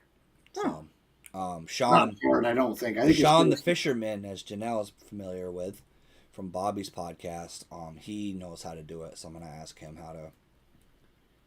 There's something about him. Well, the place you bought it from, they know all that too. True. That was the beauty in like having to rewire the steering with like in my yard in a safe environment. I was like, all right, as frustrating as this is, at least I don't know how to do it. Right, you're learning. But it was just like fuck. Like it was one of those moments in life when you just snap. And I was like, I'm gonna throw this thing in front of a moving train. I was just so mad. Yep. Right. I don't know why. I just was. No, you know what it is it's a lot of money to spend, and yours doesn't have that much time on it. Yeah, like 10. That's the concern that I had, but I didn't realize you'd taken that part out. Because I was kind of right. You got to admit, I was kind of right. Because I was telling you, because she kept saying, like, it will only steer one way or the other. And I'm like, well, the way that rudder is designed, the cables go out and around those rod holders. Right. And I know that because in mine, so on the Old Town, on the top waters, Chris, they have 2 rod holders on that side. Right. The newer one's forward facing, one's back facing. And what they did is they crossed the cables to create tension. Around And then them. they crossed them again on the other side to create like a tensioner. And I took my forward facing one out because it used to piss me off and spun it so it faced backwards. But it put too much tension on. And what happened was because it wasn't putting enough pressure in the right spot, that's what caused me to break my raise lower. And I thought that's what maybe she had done. And then she's like, no, that's fine in there. And then, like, she was playing around with it for a while. We were going back and forth. And she's like, I took a screw out. And it was I was like, oh, yeah, I know exactly what you're talking about. There's a set. It's a weird. It has no. Yeah, it makes no sense. This is a pad eye and a screw in one spot that makes no sense. I just upgraded the pad eye to something higher so that the carabiner fit on it. I didn't like the plastic one. I was like, oh, perfect. Just take that out. And there was a couple like that wasn't very long into me having it. So it was fine for a while. So it must have just shaken loose or something popped finally. Maybe me dropping it made everything fall. There was probably a loop under there that screw was in. Right. That was just like fused up in that hole, and then like you said, when you dropped it, it probably fell off. Popped. Oh, life is fun. To be fair though, that's one of the reasons why I'm keeping my Old Town. And Chris has seen me at the boat ramp, and I mean you've seen me, but Chris has seen me like tournament mode. Uh-huh. If an Old Town can survive what I put it through, Right. I can't recommend a kayak more. Right. Oh, my kayak is over rigged, overweight, over capacity, and overstimulated. Overstimulated. I'll be right back. I'm right here. Hold on. And that's not counting the fact that up until this year, I was 350 pounds by myself. Right. And that thing won me money, never failed me, never had any issues with it. Yeah, they're amazing. I can't. I mean, don't get me wrong. Every kayak out there has its advantages, its disadvantages, but I will probably never go away from the old. And they just came down in price again. If they would just make a wider fucking platform. Yeah. Because the big rig was the right width. Sorry. But the gunnels were just, I don't need that. Like if they would have just made the big rig width, but with the same cockpit style as the Topwater or the Sportsman or whatever model you want to call it, right? Then I probably would have gone with Old Town. But the fact is I just needed more room. And honestly, having a swivel seat's going to be kind of fancy. Yeah, that'll be. I hated it. I hated it because I have a bad back, and like, I get that it moves with you, but sometimes that's worse because you're like. I'm gonna figure out. I gotta look. Mine's pretty tight right now. Right. I'm actually gonna try to figure out if there's a way to like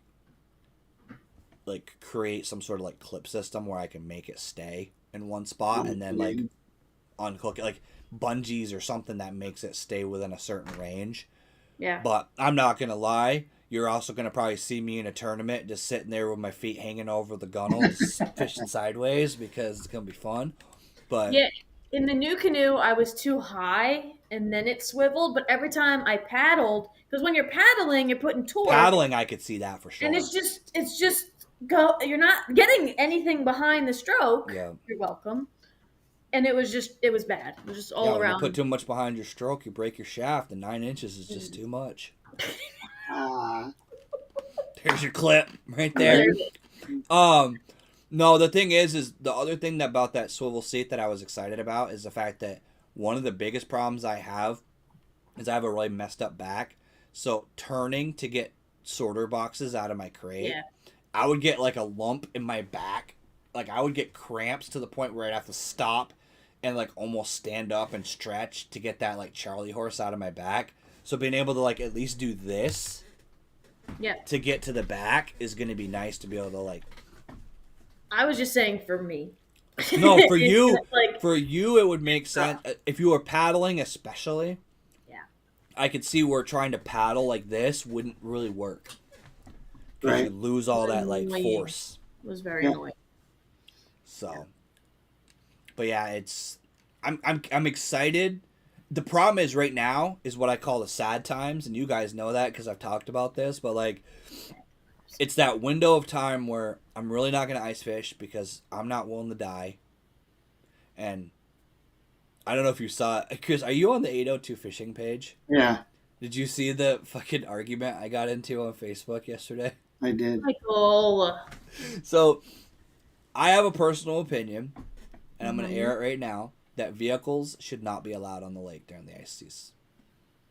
I don't care. Four-wheelers, snowmobiles, side-by-sides, and trucks have no place on the water. So, this guy was talking about, oh, I think we can still fish this weekend because there's snowmobiles out there. And I was trying to be like public service announcement, like just because people drive snowmobiles on the lake does not mean the ice is thick. It just Right. means that they're willing to put their life at risk to drive a snowmobile on the lake. Right. The guy came back, going back and forth, and then he literally put, well, I'm disabled, so I can't get on the lake. To which I replied with a comment of a photo of him in November dragging a deer out with his grandson. You weren't disabled 4 months ago when you were dragging this deer out of the woods. Yeah, So that'll do I got it. put in Facebook jail, so you won't be seeing many posts from me. There you go. I'm streaming live there right now, so if he's watching, Hi. don't drive your snowmobile on the lake this weekend. But I don't know. I have this like thing about I don't understand I get it. Don't get me wrong. I understand that places like Carmi, Bombazine, yeah, sometimes you got to go out quite a ways to find the fish. But the shit I saw at Carmi, I mean, you saw it when you were there with me. Yeah. Not even kidding you, Chris. A guy drove a 1-ton and a 16-foot camper out that state park ramp. Oh yeah. And I'm like, what?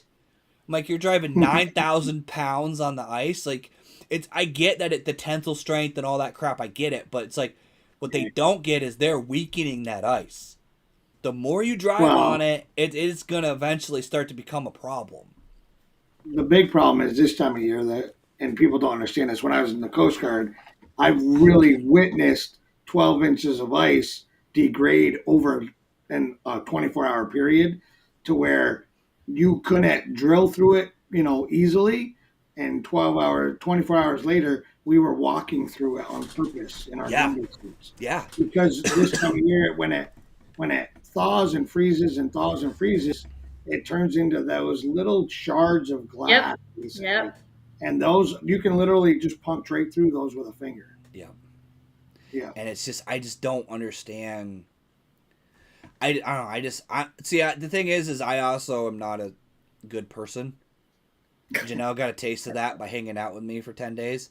Like, I think we need to bring natural selection back and thin the herd a little bit, and then we'll get rid of some dumbness, because there's just too many people that the problem I have with it is it's putting other people at risk. Right. That's like, the key, right? My issue with it is yeah, you want to, well, it's my life. It's not your life, because some first responder, somebody's husband or wife, is going to have to go out there and get in the water to get you out. Yep. And that's what bothers me is I've first done responders are having to, like, we had those guys last year. We had 2 first responders die pulling guys off of unsafe ice out of Champlain. And it's just like, that bugs me, because people are literally risking their life because you decided it was okay to try to fish on 2 inches of ice. Yeah. Like, just don't. Yeah. I understand. I can understand like a snowmobile, an ATV. Snowmobile would be like, snowmobile that. is the only thing that makes sense to me, only because if the ice started to break and you did gun it and managed to keep the snowmobile level, you could skip across to get out of there. Right. But like, I was watching on freaking Dunmore, man. They were bringing $20,000 side by sides. They were bringing F350s out there, like, and they're stacking. Dude, that Great Benson tournament, there was like 5 trucks all parked next to each other in the middle of the lake. Like, that's a lot of weight sitting right there in that one spot. And the problem is it's not even about like the weight. It's about like, you don't know if somebody drilled a 10-inch auger hole. And then you hit that, and now your truck hits that ice. Now it's going to break through. Because it's going to hit that. It's going to force downwards. It's going to be a problem. Like, or bait box. Most of our lakes are natural lakes, which means there's springs. There's, warm water, cold water springs, whatever. There's current. If you got a stream feeding and a stream dumping out, that means there's a current. Champlain's perfect example. Oh yeah. Champlain's one of the most dangerous ice fishing lakes on the planet Do you because see? Do you see this year when they had that waves underneath the ice? yeah, Janelle, they had That was ice wave. insane. We were gonna go there. That's crazy. I was gonna Yeah, we take were. her there when she was up, Yeah. and Matt Gilbert, a buddy of mine, posted a video, and Right. the ice was Yeah. doing that. Yeah, that's because it Under was the blowing bridge. from the north for 2 or 3 days coming down, and it gets underneath that, and there's nothing to slow it down, so it just Yeah. keeps doing that underneath the ice. That's nuts. It's Champlain insane. is it's a mother of a lake. It's a mother Oh. of a system, and I love it. But you watch it turn You like have that. to have respect for that lake because You that have lake to. will take you. Oh, Yep. I've Will. seen. I mean, I was in the Coast Guard on Champlain, and I was in the Coast Guard on Lake Michigan, so I've seen waves break a mast at 25 feet off the water, and those waves are nasty, gnarly. They will beat you to death easily. But Champlain is a whole nother animal. The thing about Champlain is it's almost you'll never see like a 6-foot wave on Champlain, but you Oh, I will have. see. Have you? I've I've never seen seen 10. anything that big, but Official Coast Guard measurement, 10-foot wave, and I swam in them. really, Yeah, I God had bless to, your soul. a sailboat broke off its mooring on North Beach, and I had to go and swim to it, hook to it, and then I got to ride that sailboat all the way back around the point, all the Damn. way into Burlington Harbor. That was not fun. so That's scary. the thing That that's was, that scary, was pretty intense. We broke a few regs to do that. yeah, We should not have done that. And we didn't know they were, I mean, we knew they were big. We didn't measure them until after we got back. yeah, Yeah. And by the time we got back in, the commanding officer was on site and said, "Hey, I need you to go out and measure those waves. We got to write an incident report." So yeah, that wasn't. We all got Well, smacked for that one. but that's the thing about Champlain that's like, and the Great Lakes are like this too. Don't get me wrong, but like Champlain, the thing about it is if you get a north wind specifically, Yeah, because Yeah. Champlain's Right. not a lake; it's technically a river. So you got current meeting wind. But Right. what happens with Champlain is you'll get waves going north, waves going east, waves going west. So you don't get a nice swell. right. I've been in Ontario where you get a 6-foot swell. That's a comfortable day. Yeah, you can just- roll around in that. You just roll up and down. But on Champlain, it is all day long. yeah. And in a And kayak, Champlain are closer together. they're wicked Yeah. close together. There's a bunch of different directional changes. And there's some bays that you can get into to get away from it. But for the most part, it's just a straight shot and it's a wind tunnel. There's mountains on both sides and the wind just roars down through. And the thing about Champlain is just like the Great Lakes is you can go from glass smooth to treacherous in 20 minutes. Yeah. It doesn't take long for a storm to kick up on that lake. No. Yeah, it's scary. It's why I don't fish it much. If you guys watch my videos, there's a reason why I'm not on Champlain that much. And that's because the weather is unpredictable. And I'm not really wanting to have my day ruined by having to try to figure out where I'm going to go. Because the problem, too, is when you get into a bad wind, especially a north wind, you're going to Whitehall. You have there's nothing you can do. You're just going to you're going to pull up on shore and wait for the storm to go away so you can get back to the boat ramp. Yeah, on a Because- kayak, it's a whole other. I wouldn't. Yeah. That's I mean, right. I'm gonna do it this year, but I'm only going in one cove, probably for like an afternoon bite, and then I'm fishing on a boat the rest of the week. So There's a couple coves you're going into. there's a there's a couple coves. Yeah. 'Cause So I think I'm going to take you down to Larrabee's. I can get you on the lake no matter what the wind is if you really want to get out there. Oh, we're gonna hook up with Chris when you come up. So I know the sweet. north end very, very well.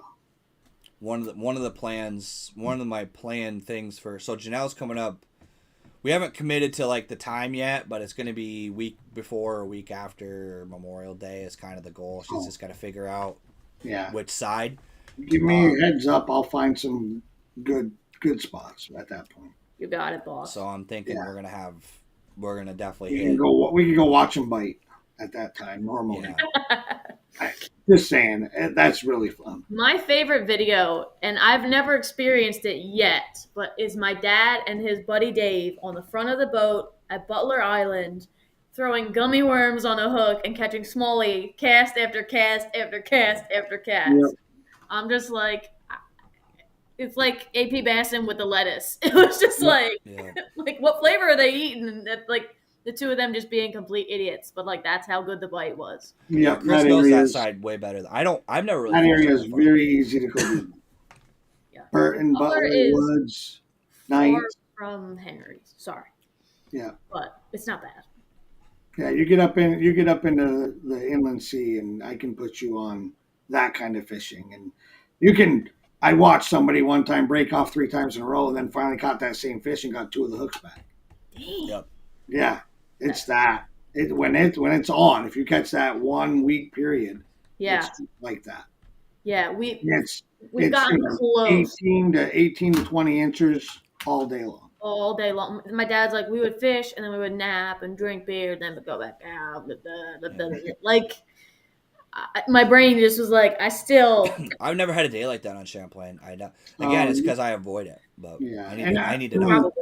And you guys, it sounds funny, but nights, woods is all camping. You can get the site, you can go, and then you can just drop the kayak in and fish right there. I mean, yeah. Burton, same way. I mean, all of that area is just so easy. Grand Isle State Park is a great place. There's plenty of good fishing. Just got to get the right wind, but in that area, I can put you, no matter what the wind's doing, I can get you in calm water. Yeah, we're planning on doing a whole nother kind of series like we did last time. It's just going to be a lot more I think it's going to be less intense. I think we're going to plan on fishing like 4 or 5 hours and then calling it a day and not trying to put in 10-hour days. We were getting up at 5 o'clock in the morning trying to hit it at daylight, and then somebody forgetting their backpack or somebody getting their bus stuck, or batteries or augers, or the bus stuck wasn't even that big of a deal because I would have just left him and been like, let's get on the ice. Yeah. Well, and the bad part was for that, I wasn't, I was down at the show. He was down at the show. And so my cell phone was horrible because I had my son-in-law was getting ready to go get you. Yeah, I literally had phoned home at that point, but we ended up having a couple of guys with, trucks and cables and stuff. Well, you know how I said it's only when people are watching me that I fuck up? I was fine. I was on my brakes. I was not going fast. I saw Binya's truck out of the corner of my eye. I'm like, oh, perfect. There he is. Turn. I'm not turning. What am I not turning? I'm stuck. Yeah. I was like, what the fuck? I wondered what she was. I was watching her. I was like, about to pull my phone. I pulled my phone out. I didn't get her going into the ditch, but I pulled my phone out, and I'm like, what the fuck is she doing? I'm like, she's taking a really wide turn there. And then I'm like, oh, she wasn't turning. And then you hear, and it wouldn't move, and yeah. And I was like, why is she just sitting there? Because I couldn't see the front of her bus at first, and then I heard her tires going, and I'm like, oh. Damn. And the thing is, I'm looking at that my F-150 ain't gonna pull this thing out of here. I'm telling you, I was 6 inches from being in the ditch. She would have been. We would have been wreckers. She would have been. My whole trip would have been ruined. I was like, oh, thank God it wasn't as bad. Right. But holy crap, I was so mad. Well, I wasn't mad actually. It all worked out, but I was I was embarrassed. I was like, really? Yeah. Really. That's the thing, right? Lure and tell us what you think. Okay. Look up AK punch lure. What's an AK punch lure? Never even heard of it. AK. See, I don't do much punching.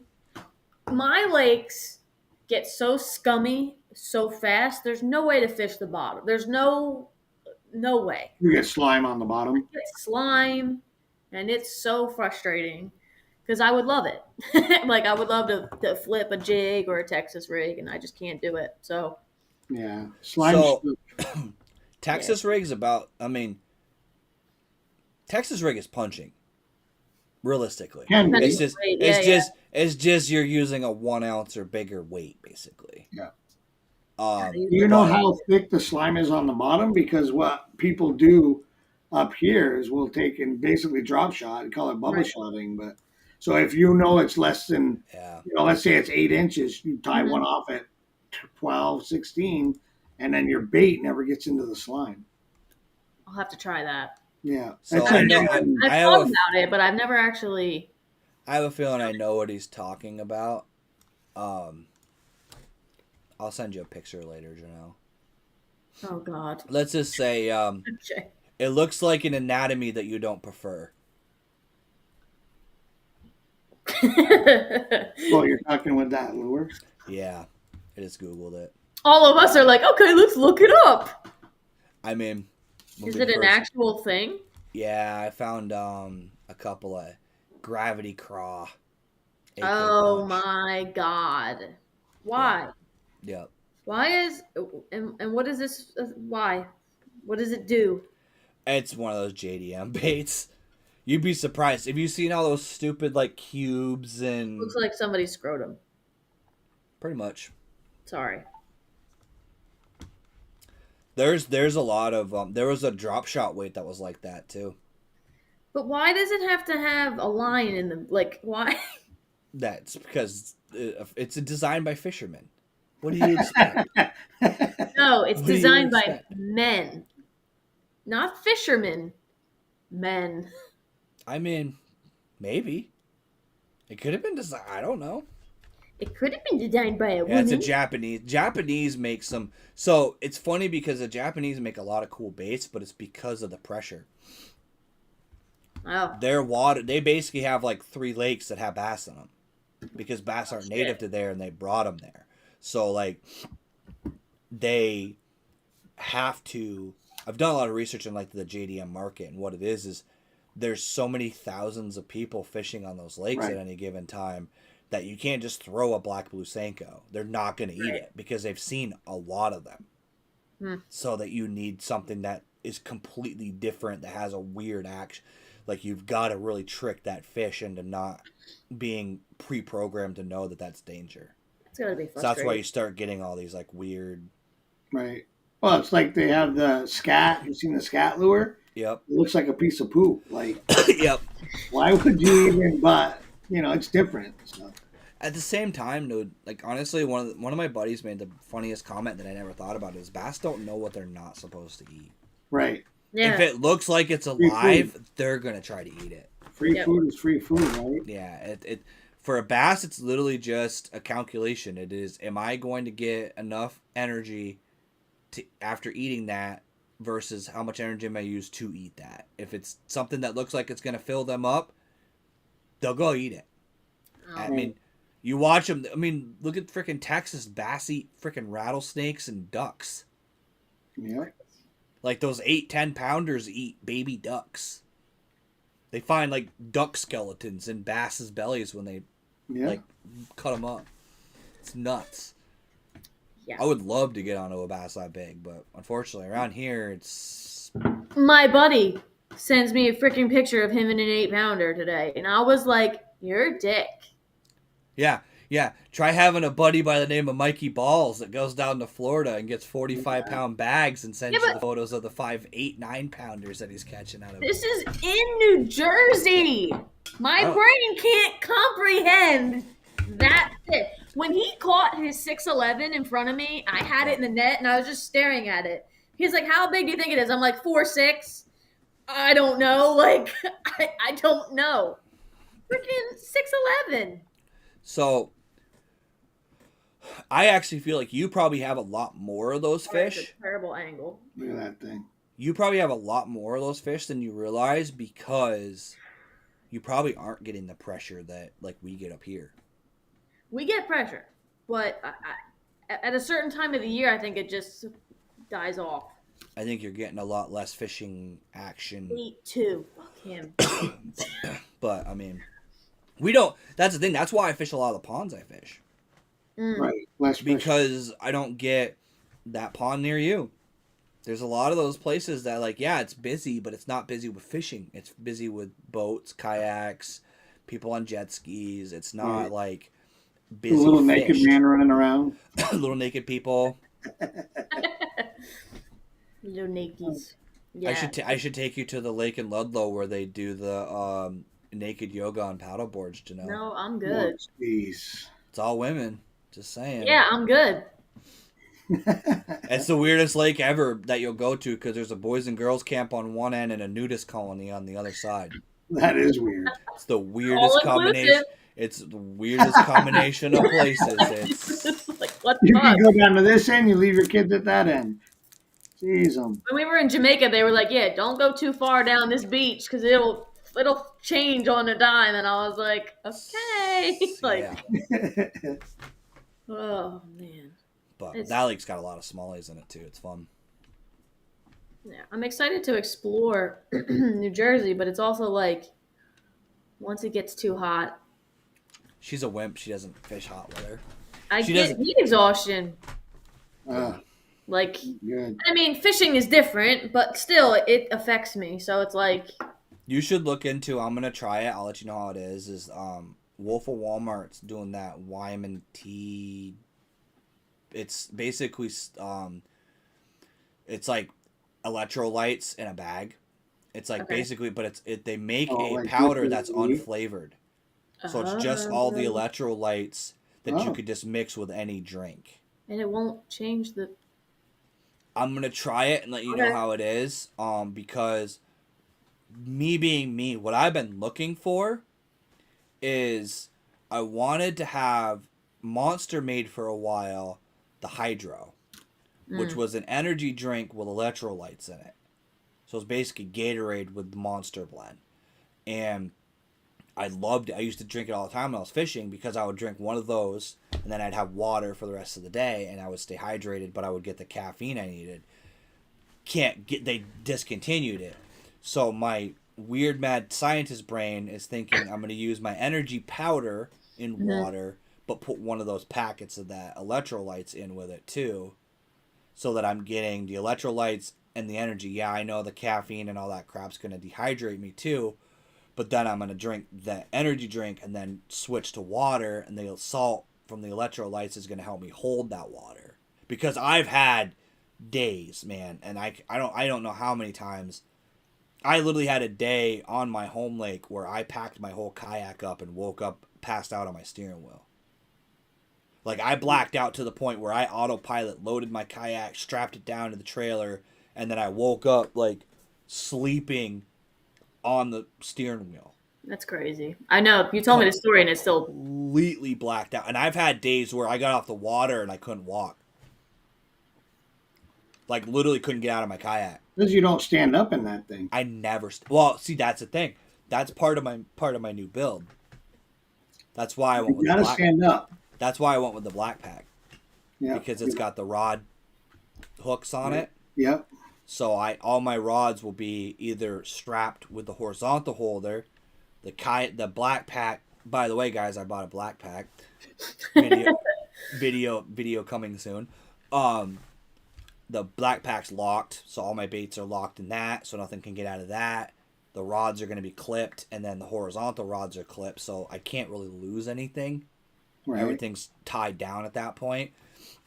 So I'm going to try to stand. You won't flip that thing. I'm going to try. Well, to be fair, my Predator has that kick and then stop, and then it could go. I fell out of it once, but that was my own stupidity trying to lean on a dock. Yep. You can't flip it. Well, so I'm not as worried about... I fell out. The kayak didn't flip. I just fell out. I'm not as worried about flipping it as I was... And even Janelle can attest. Like, you saw me recently, but I've even lost more weight since then. Yeah, good. So, like, I was wicked top heavy.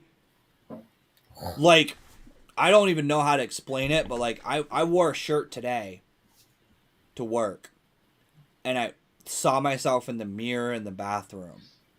And I went, holy shit, because the shirt I was wearing used to be almost too tight. Right. Where I stopped wearing it. And now I look like I'm wearing a dress. Yeah, it's crazy. It's good, though. It is nuts how much gut I lost. That's what you need, though, right? And that's what it was, is I couldn't stand for very long because my knees and my back would hurt. That's kind of gone a little bit away now. Good. I'm gonna have better balance because I don't have all that extra weight. So I'm gonna try, because I do like standing when I can, because there's a lot of techniques that are hard to do sitting. Yeah, that's true. Walking a frog, for example, is kind of difficult sitting.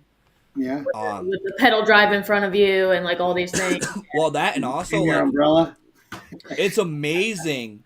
It's amazing what you can see standing up too. Oh God, especially on your lake. It Like is that last fish I caught. stupid when you can That stand last up fish and I see. caught, I was drifting over one of them holes, and I went, "Oh."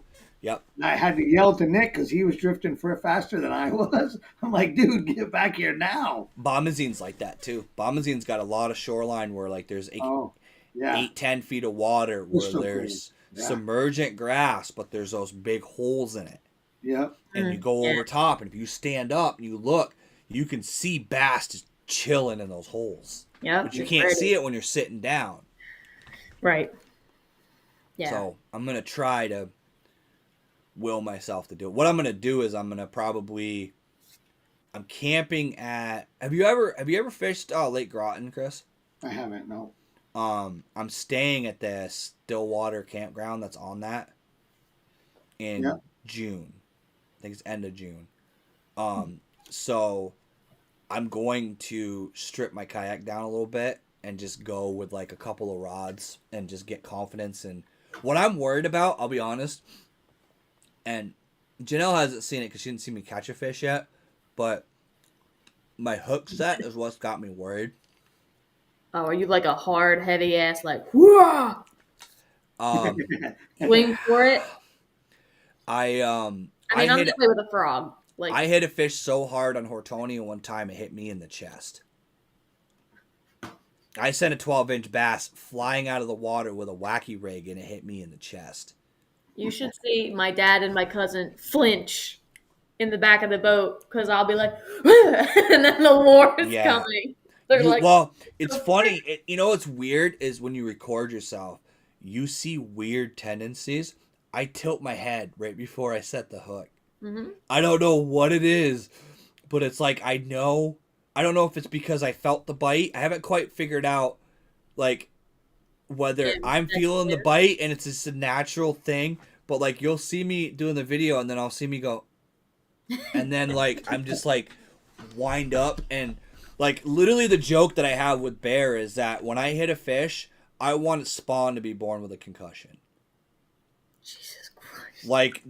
The fish is not. I don't have to worry about that fish being pointed in the right direction when I set the hook. I've literally had fish come out of the water more than once because I hit them so hard. But the problem is, and this is where actually Chris has helped me a little bit, is I've improved my rod quality because I've had to. I've had to like think about how I do certain things, but that's what I'm worried about when I stand up is I'm gonna jack that fish and throw myself and the fish in the lake.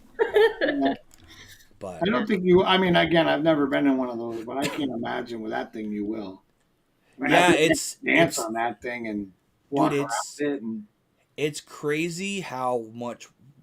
Like mine, it's right next to my dad's. I'll send you a photo tomorrow. I'm going over there tomorrow. Like compare, you saw like my dad's was on the other side.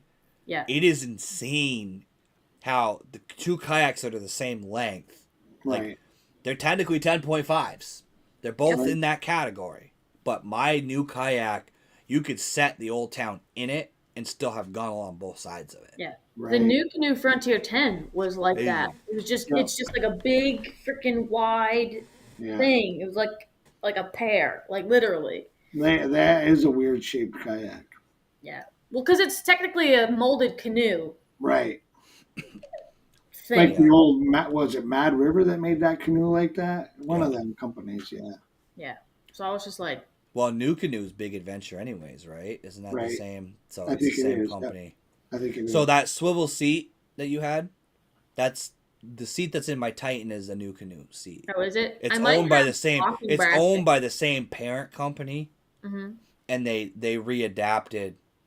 Did you see what Mountain posted with that freaking? Yeah. They put a fucking boat seat on the swivel base for the Titan. Yeah, That's not an unreasonable price either that they're selling them for. I was kind of shocked. No. Yeah, it's not a bad little setup. I'm like, do you see me going back and forth with them? Yeah. I was like, how much weight does that add? Does it mess up the ballots? Right. But no, I thought it was a joke at first, but I was like, oh no, he's actually selling those like that. Yeah. I might have. There was like this conversion piece that would lock in for the swivel seat, so it would click in, and then you could drop that, and then it would swivel. I might still have it. I don't think I gave it to the guy I sold it to, so I'll look around for it. It's interesting. I mean, if you think about it, that's all that is that base on that is basically a boat seat base. It is. And it's a pain. It's not that bad to get the bolts out of, but like when you do it a couple times, you're like, all right. Oh, my bolts weren't even all the way in. Oh. I kind of stole that kayak in a way. They didn't really intend on selling that kayak when I bought it. Mm. They were planning on that kayak as being a demo for the weekend. Right. They were hoping that people were going to order a kayak with them. Right. Or buy it and pick it up on Sunday so they could have it be a demo. I talked them into letting me take it home Friday. You know, they had another one there Saturday morning, though. You know they were setting it up. Same thing. Just I think it was a different color. They were on their way to go get it because they told me that they actually.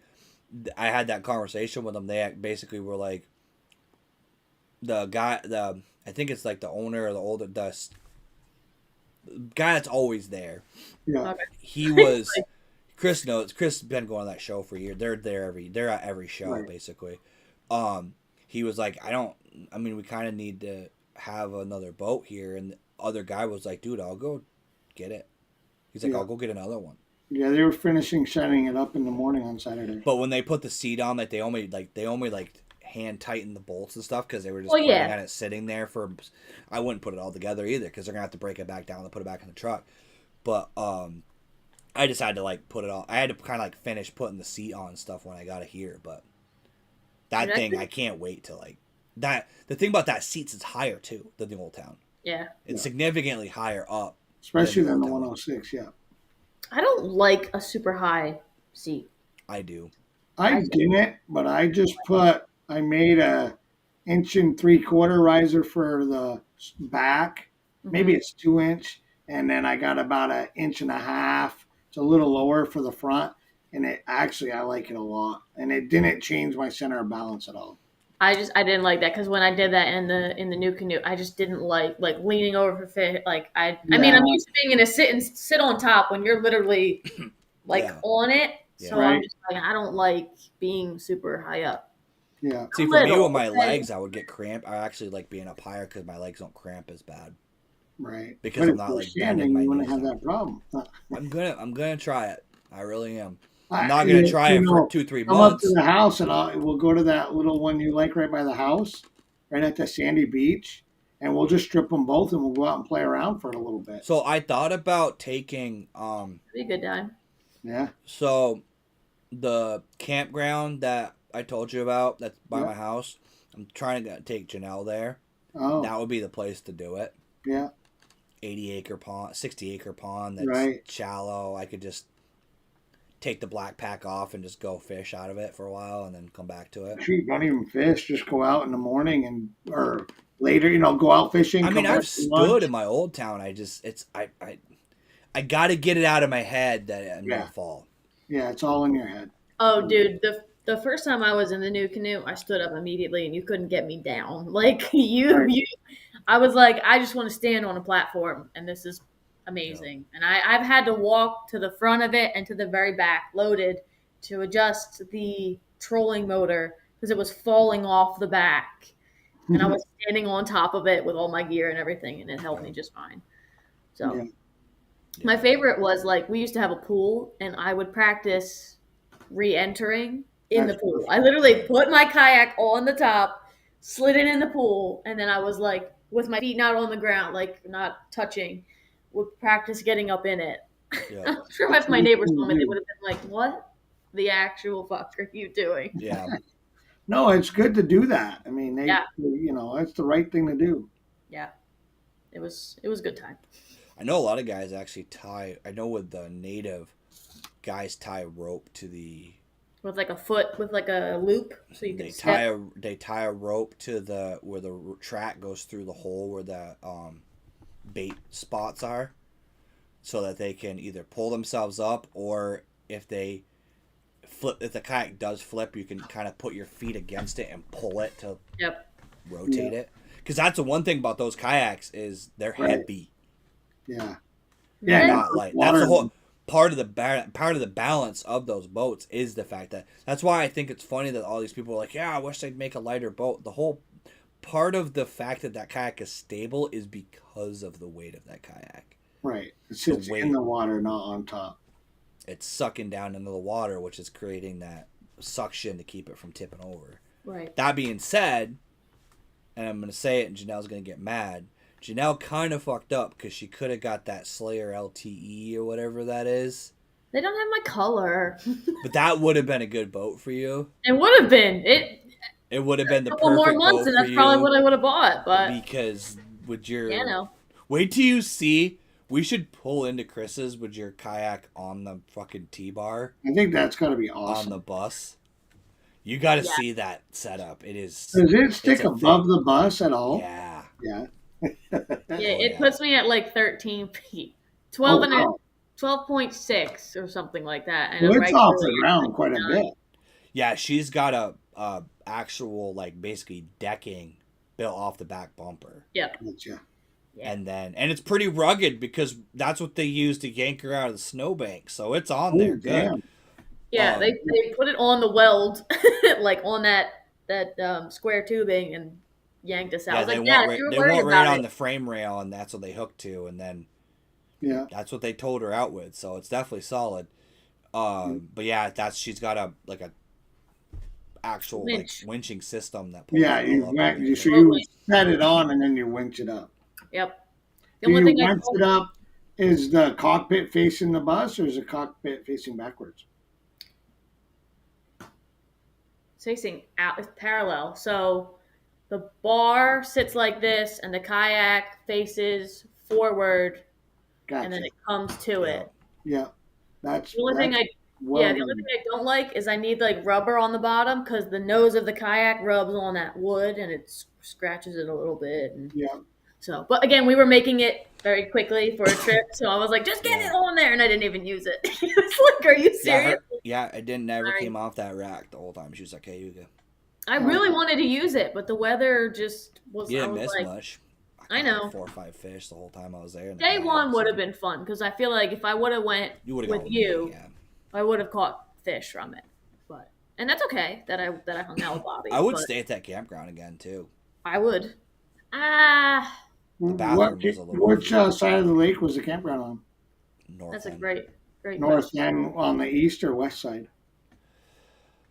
It was actually on the river tributary in. Oh, okay. The one we were going to stay at was on the west shore, about halfway up.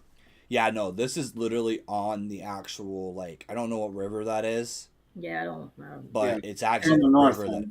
Yeah, it's actually like you actually have to go through the locks to get to the lake. Yeah, oh wow! That would be my only reason to not. But then again, you could fish that whole canal. Like in a kayak, you have that whole canal. It's like, ironically, dude, I didn't catch any fish in Cayuga when I went out. Oh wow! I caught all my fish in the river by the campground. Yeah. And I chased carp like an idiot for like 2 hours. On your graph, or you could see them swimming? They were jumping. Oh, they were top watering, so you would hear badoosh, badoosh all day long, and I was getting all excited. Then throwing fucking whopper ploppers and frogs and poppers and every top water I had, and I was back and forth chasing these things around, and then finally one jumped up, and I'm like, oh, look, diamond pattern on the side of that fucking thing. I was like, that is not what I'm fishing for. Right. Yeah.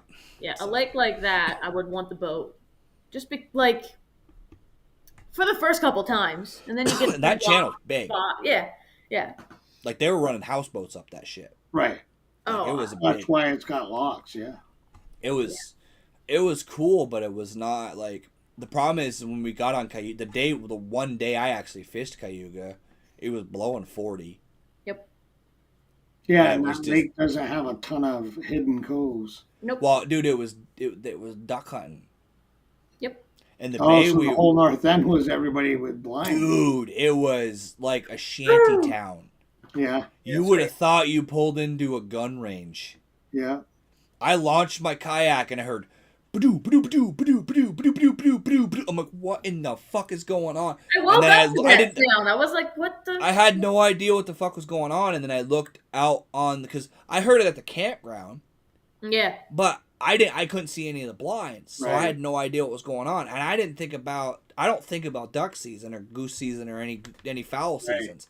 Right. So like I come around the corner of the bay, dude, and I'm not even kidding you. It's a 2-mile stretch. Janelle saw it when they were going out with the boat. Like it was like a 2-mile stretch, and and we're not talking like your boat. We're talking like 12-man like built structures. Like Right. it looked like Yeah. Louisiana Bayou Yeah, it did. down It through did. there. Just We buildings wanna that go guys over have built there. out there. We want to go over there. Supposedly they get redheads over there, and we've never. I can tell you right now, you should hunt near the guys that I was watching because those guys couldn't hit a fucking thing. Couldn't hit the broadside of a barn. I watched a whole flock fly over, and not one of them even fucking deviated course. No joke. They're not even afraid of these guys. It's like me That's- with deer. That's one of the deer reasons stayed why in I front don't of think I me. caught fish, because I wanted to go over in that area and fish, but I was Right. afraid because I'm like, the way those guys are shooting, I'm going to get rained on with pellets. Right. Yeah. Like, it was like, there's probably 10 of them, and there's probably 30 guys there.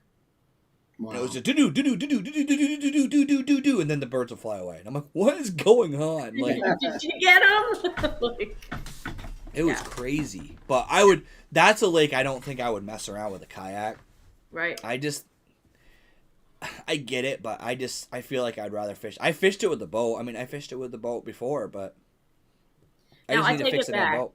If I had like the trolling motor in conjunction with the pedals, Then then it's not so bad. You can cover some water, Yeah. save some energy, re-rig, whatever. The motor But- thing is it's also a safety thing, as you could get back. That's true. Because there's some places where, like, I had a hard time getting back to the ramp. 'Cause Yeah, the I was like, wind- Bobby, you think he's The wind okay? was blowing away from the ramp. You're It was like- blowing out of the north. His hat was like, I was literally, yeah. So, like, they drove by me while I was fishing because they had to go through the lock system. So I actually beat them because I drove down to the ramp below the locks. Right. And launched. And then they went by. And what's funny is Bobby tells a story on the podcast about how he called. I heard the phone ringing in the fucking lock system. I could hear the like murr, murr. I didn't know what the hell it was, and then I found out later it was Bobby calling the goddamn lock To get operator the locks. to make sure they were open because they weren't. They had basically if there's not somebody that's always there, they're kind of Right. around, and then they Especially call them. later in the year, yeah. But so I went down and fished. I watched them go by, and then I got like about halfway down to the mouth. I didn't even get on the main lake. I was fishing that northern bay, Yeah. and I got to the point where I was like, this is not fun. I don't Right. want to do this, and it was not supposed to get any less windy throughout the day. So Right. I started heading back, and then they come back through, and then they're fishing the access while they're waiting to go through the locks, and then I ended up loading up. So like, basically, I drove there to see the lake, and then went back and fished the yeah. lake. Hey, Lake. Hi, duck hunters. Yeah, that's the only reason I wouldn't stay at that campground is for No. me to be in a kayak and then be like, okay, open the lock. I would just, I fucking would hate that. So I actually wouldn't mind going and fishing. And I wanted to do it with but we had all that shit going on. I wanted to fish Otisco or Wasco because those are know you like did. two cool lakes. yeah, because you were like, let's do that, me and you after, and then I was like, I'm going home, and you were like, I'm going home too. That's a trip I think me and you will do at some point where I won't be this year, but like rent a campground at because you could stay at Cayuga State Park. It's not that Okay. expensive. Mhm. And then Otisco or Wasco is like an hour and a half. Most of the Finger Lakes are like an hour Okay. My from brain that went, lake. So oh, yeah, Cayuga's well- right in the middle, so you basically can go to any of those lakes Okay, within like 2 hours. right. But what's cool about that area is like the way they set them up. One stocked with walleye, one stocked with trout, one stocked with muskie, one stocked with smallmouth. Like they actually stock all those lakes with a specific species. That's awesome. So that you have like this area that is loaded with just, it's basically a mecca of what you want to try to fish for. Oh, I'll tell you right now, I want a muskie really bad. Every year, I watch muskie videos. I'm like, I want a muskie or a That's big why- like a big. That's why I want to go to kayak. Owasco. Yeah. So All right, I went to Owasco with the bass boat, and I went down to the southern end of it, and I watched a muskie eat a blackbird That's awesome. off a lily pad. That's cool, but oh. So you can imagine think of the size of a blackbird, and I watched a blackbird land on a lily pad and then disappear in a splash of water. And then I spent the next 2 hours trying to catch the goddamn muskie who wanted nothing to do with I was it. going to say he was full, man. Yeah, I was like, He was messing with other birds, but like I didn't have any. I'm a bass fisherman. I don't have anything big enough in my boat to even make him want to waste it. I was over top of him. I hit him in the head with a Ned rig just because I thought it'd be funny. I threw a 3/4 ounce jig, and it landed on him, and he just like, and then swam away. That thing's head was like fucking insane, huge, but they have them here. Did you know they're stocking them in the frickin' creek? Yeah, they have a group of them in Otter and a group of them in Missisquoi. I know somebody got a 40-incher a year and a half ago in Missisquoi. Which, that's what we need is another predator. Really? Yeah, Yeah. The state has started to They stop. caught somebody caught a 42-incher at the mouth of the river this year in ice fishing. Dude, the mouth of I that didn't river. see pictures of it, but I heard about it. Which means It's pretty hush hush because Yeah. you the know, problem is they're stocking them. I get putting them in the river, but just put them in Champlain if where you're putting them.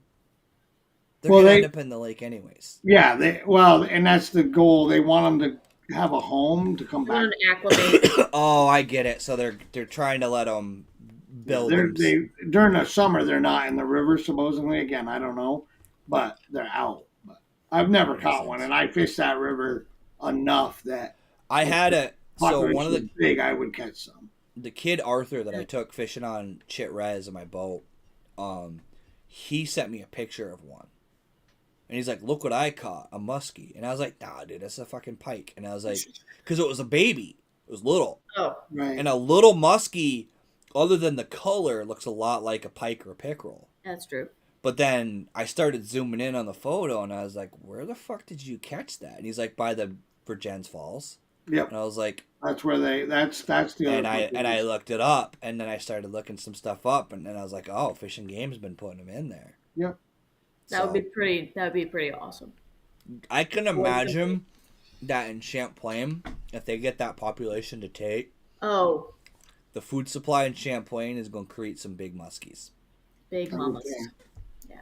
I mean, look how big the sturgeon get. Yeah, well, the sturgeon are smaller now than they used to be. True. I've seen pictures of one next to a 10-foot rowboat that was as long as the 10-foot rowboat. Yeah. That's insane. That was like my dad, when he was younger. Back in the day. Yeah, a lot of the old champ photos, they say, are actually just sturgeon porpoising. Yeah, I mean. That's funny. whatever magic you want, but yeah. Logically, that's the only thing that gets big enough here that could do that. That's the thing about, like, sturgeon here, too, is, like, if you hook them, you got to cut the line. You're supposed to. You're not actually supposed to handle them. Right. Even with a muskie, technically, you're not supposed to take a muskie out of the water, I think. Oh, are they, like, protected right now? Yeah, muskie are, yeah. I mean, everybody does, and I don't know the official rule, but I know you can't keep them. Oh, yeah, no. The amount of people, I'm, like, surprised by this, and I don't know why. It's probably just because I fish for the sport of it. A lot of people keep asking me if I keep the fish, and I'm like, no.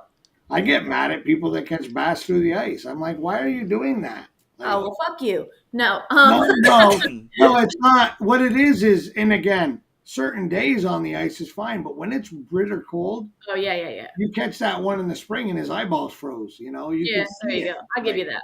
I give you that. I hate that. I get the blind, and don't get me wrong, a blind bass eats pretty good still, but it's like, No, God, it's you know? like And people even keep them too. Yeah, that I don't understand that. if you watch our like ice fishing videos, because I'm very conscious of that. Like, Yeah, I heard you saying, "Hey, let's get in the water." yeah, like I don't like with Janelle. Like we have a lot of videos where it's like, hey, look at the bass. Like it's like Bye. the 13 seconds that you see that fish, that's literally how long it was out of the water. We didn't edit that. Like it's like hook, photo, water. And if Yeah. it's really cold, like if it's really, really windy and cold, a lot of times I won't even hold it up to the camera. Yeah. I'll be like, look, guys, gone. Right. And You know what's know crazy, they have Janelle, to is take- that lake at the Yeah, tubes. you have to take bass out. You have to take the Yeah. pike out because if you don't, you're going to get too many, and then the population is going to dwindle. I understand it. I just personally, I'm like, if you're not going to eat it, don't take it. You know. Oh, 100%. You on that note, you guys should watch my video that hits on Saturday. You're gonna hear a point that's going to piss a lot of people off about Oh, ice great. fishing derbies. You saying something that's going to make someone mad? Come on. Yeah, that video literally starts with, I'm going to make you mad. If you're a good old boy that likes hanging pike up on a measuring board, nailing it to a piece of plywood, you're going to want to click off this video right Or now. 5 That's pound literally bass. that's literally how that video starts. So, so at the tubes, you know, 4 of the pike I caught in a row had hooks in them. They're probably all of our hooks. No, so one of them Sorry. was a fucking like a 4-aught EWG. Oh, that was your cousin's. With braid on it. That was your cousin's. No, it was bass braid. That Oh. thing had been in there for a while. Okay. Now, 2 of them, one of them I think may have been mine Right. because it was the same type of snelled hook that I use. Mm-hmm. I mean, I took them out, Yeah. but like a bunch of the pike. So where we fish is like loaded with pike. Like it's to the point where they come in waves, and they'll come through and they'll hit. But like a lot of them got like the snelled hooks that cut the leader, so they got the hook in their like mouth, but it's just like They got lip ring. the leaders hanging out of their corner of their mouth. Yeah. But yeah, a lot of them had hooks in them. The only thing that I That freaking said, 17-pounder that they caught was stupid. yeah, F them. The only thing that I said was good about COVID when it came to like animal population was like, we're not going to be touching and messing up. Like they'll be able to kind of regrow, like respawn, like a healthy spawn or like a healthy breeding season. And like the nature will be able to kind of like, Not here. The Kick opposite back. happened here. Everybody went fishing. The opposite happened here. You went to the gas station or the grocery store and there was 4 cars in the parking lot. You went to the boat ramp and it was fucking packed down the street. yeah. A lot of people started fishing. Until they fully shut it down, I was going fishing. No, yeah, they actually encouraged fishing. Fishing was the only thing that was really truly open and allowed. Damn. So like Wow. boat ramps were loaded. Like you couldn't buy a kayak in the Northeast because everybody was buying a kayak so they'd go fishing or get out in the water because that was the only thing you could do that was social distancing compliant. It was insane. Matter of fact, you're starting to see right now, within the last year and a half, Facebook Marketplace is loaded. Yeah. Deals right now. Kayaks and Damn. fishing equipment and crap that people that Even a 1 ounce. thought that they wanted to do this sport. Because I'll tell you guys right now, everybody watching this video, if you knew even half of the money that I have invested in that freaking kayak that I haven't even touched the water yet, and I got a hell of a discount on that kayak to begin with, I have thousands of dollars invested already. Thousands. I mean, just the fish finder alone's $1,000. Yep. Yeah. I mean, fish finder, black pack, and the rod holders. Yeah, black pack ain't cheap. What are those? $250? Yeah, dumbass me bought the 13x16 black pack, and then turned around and bought the 13x16 short stack to go with it. Right, so even more than that. So it's $220. Yeah. for the combo of those. Yeah. Well, that's not horrible. It's not horrible. And with the amount that you use it, So the original one is still $130 on Amazon. here's my justification of it is okay. So say I spent we'll just ballpark $5,000 complete end to end, right? Yeah. I'm gonna spend 24 hours a weekend, probably starting next weekend until November. So you take $5,000 minus out those hours of entertainment I'm gonna get over the course of an entire summer. Oh, It's yeah. really not that much money because, and honestly, I'm hopefully gonna win a couple of tournaments. That's gonna get me some of that money back. And No. Yeah, right. You're going to spend it all on the gas pre-fishing. Don't. yeah, it's true. Trust me. I won enough to cover my fees, but I didn't win any money. No, we didn't. At the end of the season, I think we profited a little bit, but then I actually didn't profit at all because gas. well, no, I did a little bit because I think we won like 3 events. You won 3, right? We won 2. Yeah, and then we placed in the money at like 1 or 2. But what I didn't profit was because the guy that has the FX rods in his fucking trailer kept dangling them in front of me, and I kept picking more rods up from him. But Nick said I can't sell rods before the tournament starts. It has to be after the tournament. okay. At Balmo, I left my sunglasses and my phone in the trailer after I sold the rod. Hell, I bought a friggin' hoodie and gloves and yeah. I literally fished that tournament without my phone or my glasses. Every fish we caught, Nick had to come over and take a picture. It was stupid. So he has basically a construction trailer, and he has all the rods that are left over from the show in his trailer. So like guys are like, yeah, I really like want a medium heavy. Chris is like, what length? Like what power? What action? Yeah, if you say medium heavy, I can give you one of those in about 7 different models. Yeah. Yeah. So it's awesome. Hell, I've still got the plastic on the spinning rod from the show, but right. I probably am gonna end up getting one more rod before the end of the year, but I want to get that heavy moderate. There you go. That'll complete the set of what I need. Yeah. So I'm pretty happy with everything I have right now, thank goodness. We'll put one in your hand that you'll be like, oh, we need that. I'm not, but I don't want to spend that kind of money unless Chris, you just give it to me. But I'm not going to spend that kind of money on a rod and a reel. They're not. They're the carbon series are like what one? They're 9. I could sell them. Yeah, they're $139 retail. And I could sell them at show price. So. Oh yeah, so yeah. Yeah, I can get you a good deal again. See, I can get them at show price, but I can't sell them at show price because I'm pro staff. So, but still, I'm gonna tell you right now that green rod I gave you. Mm-hmm. I'm not allowed to say brands because that's part of my partner deal. Okay. That green rod, I can tell you right now, if you take a 7-foot medium heavy fast FX, put it next to that rod, beats that rod hands down, and it's actually cheaper than that rod. Yeah. Damn. So, like, I gave you that rod because I replaced it with a medium heavy fast FX. And that's why I bought my green reel. I gave her that, the green one that me and Bear both had. Yeah. The combo. That's the one I gave him. I gave it to her because I can't. I mean, I can use it, but I don't need to anymore. No, I was just gonna say you have a better rod in your hand. Right. You got a better rod in your hand. So. A better 8 of them. Yeah. Fucking. Bear was like getting so pissed because like I bought the first one at the tournament, right? Because Chris let me borrow one for the tournament, and then I caught a fish on it and gave him half the cash right there and the rest of the next tournament. Yeah. 3 tournaments in, I had replaced half of my arsenal. Right.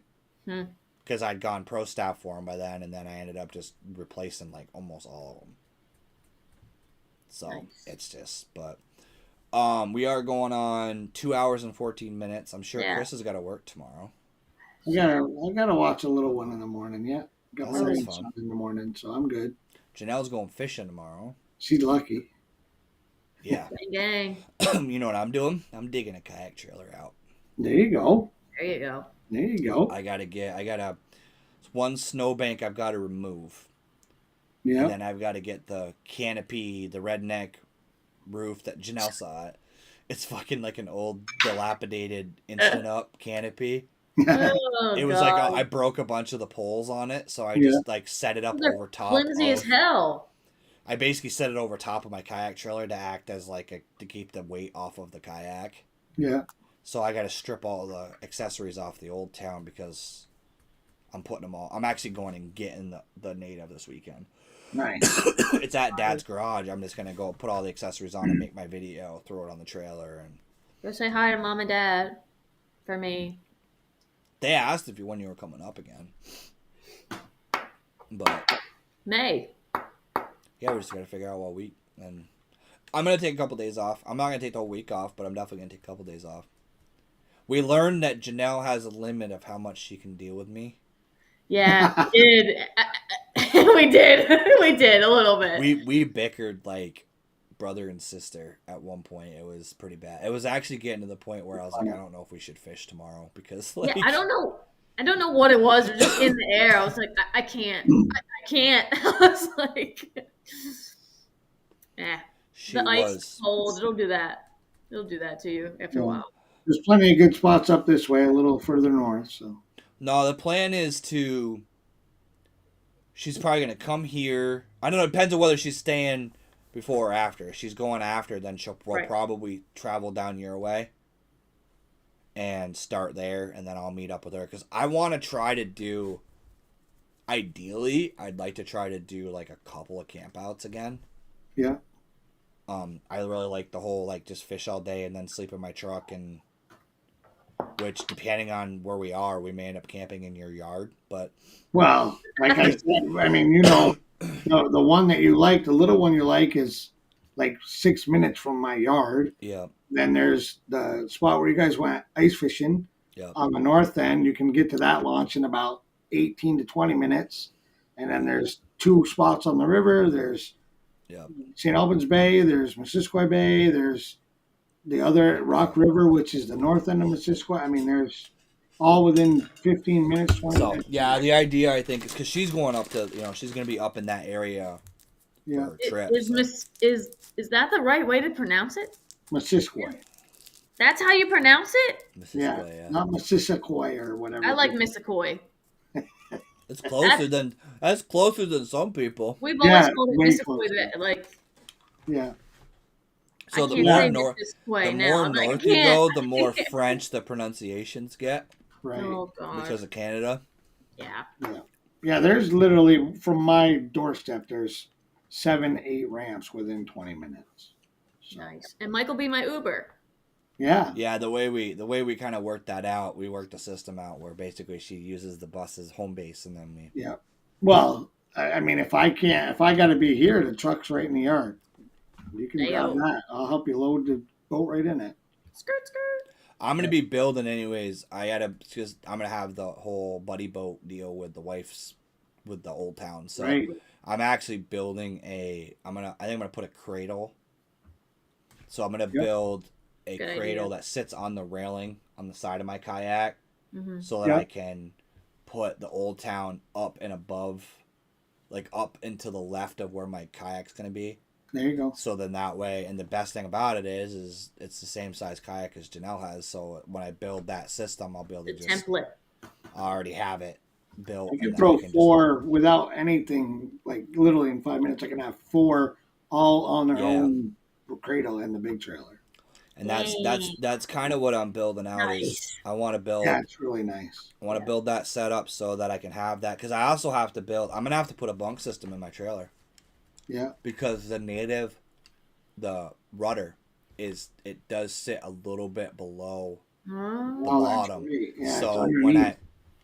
when I put my kayak on the trailer, that rudder, it's not technically on it, but it's enough where if you hit a bump or something, it Right. could. So what I'm gonna do is build like a little bunk, probably just honestly a couple. I might even just get like PVC, but That's all you basically need. put something to just so I can slide it up on. Yeah. So that it gives it that height. I'm probably just gonna honestly get some PVC, drill some holes in it, and just drill it right down to the deck, and Easiest way to do it.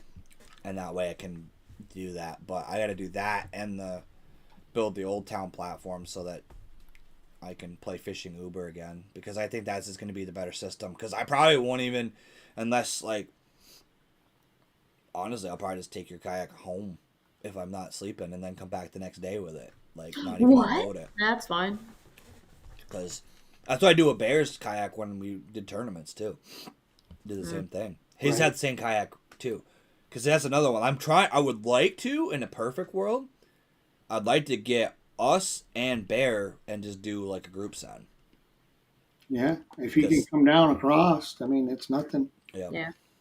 We could do like a 2v2. We could do a 2v2. Or, I mean, I'm just saying, I'm just throwing stuff out, you know? We could. Or, you know. No, I would be down for that, for sure. It'd be interesting. Be fun. But yeah, we're going to kick this out right here because we're going on 2 hours and 20 minutes. And Janelle So looks like glad she's that your pass throat out. hurt so much and you couldn't talk a lot. This is not talking a lot. It's bullshit. You basically lived with me for 10 days. You know I could talk way more than this. So, but yeah, we're going to end it right here, guys. We will be back next week. I don't know if Janelle will be back. It might be Chris. It might be Jesse. It might be all four of us. Who knows? Because my not co-host will never, ever commit to actually being the co-host. Probably 10 years down the road and she'll still be the temporary co-host. But, yeah, so we'll be back next week. Like I said, I won't be doing an episode on the 27th because I'm recording with Bass and Brews, and it's exactly the same time as this show. So I'll take that weekend off. And then from there, hopefully we'll be doing a lot of open water content. So Let's go. I will see you guys all next week.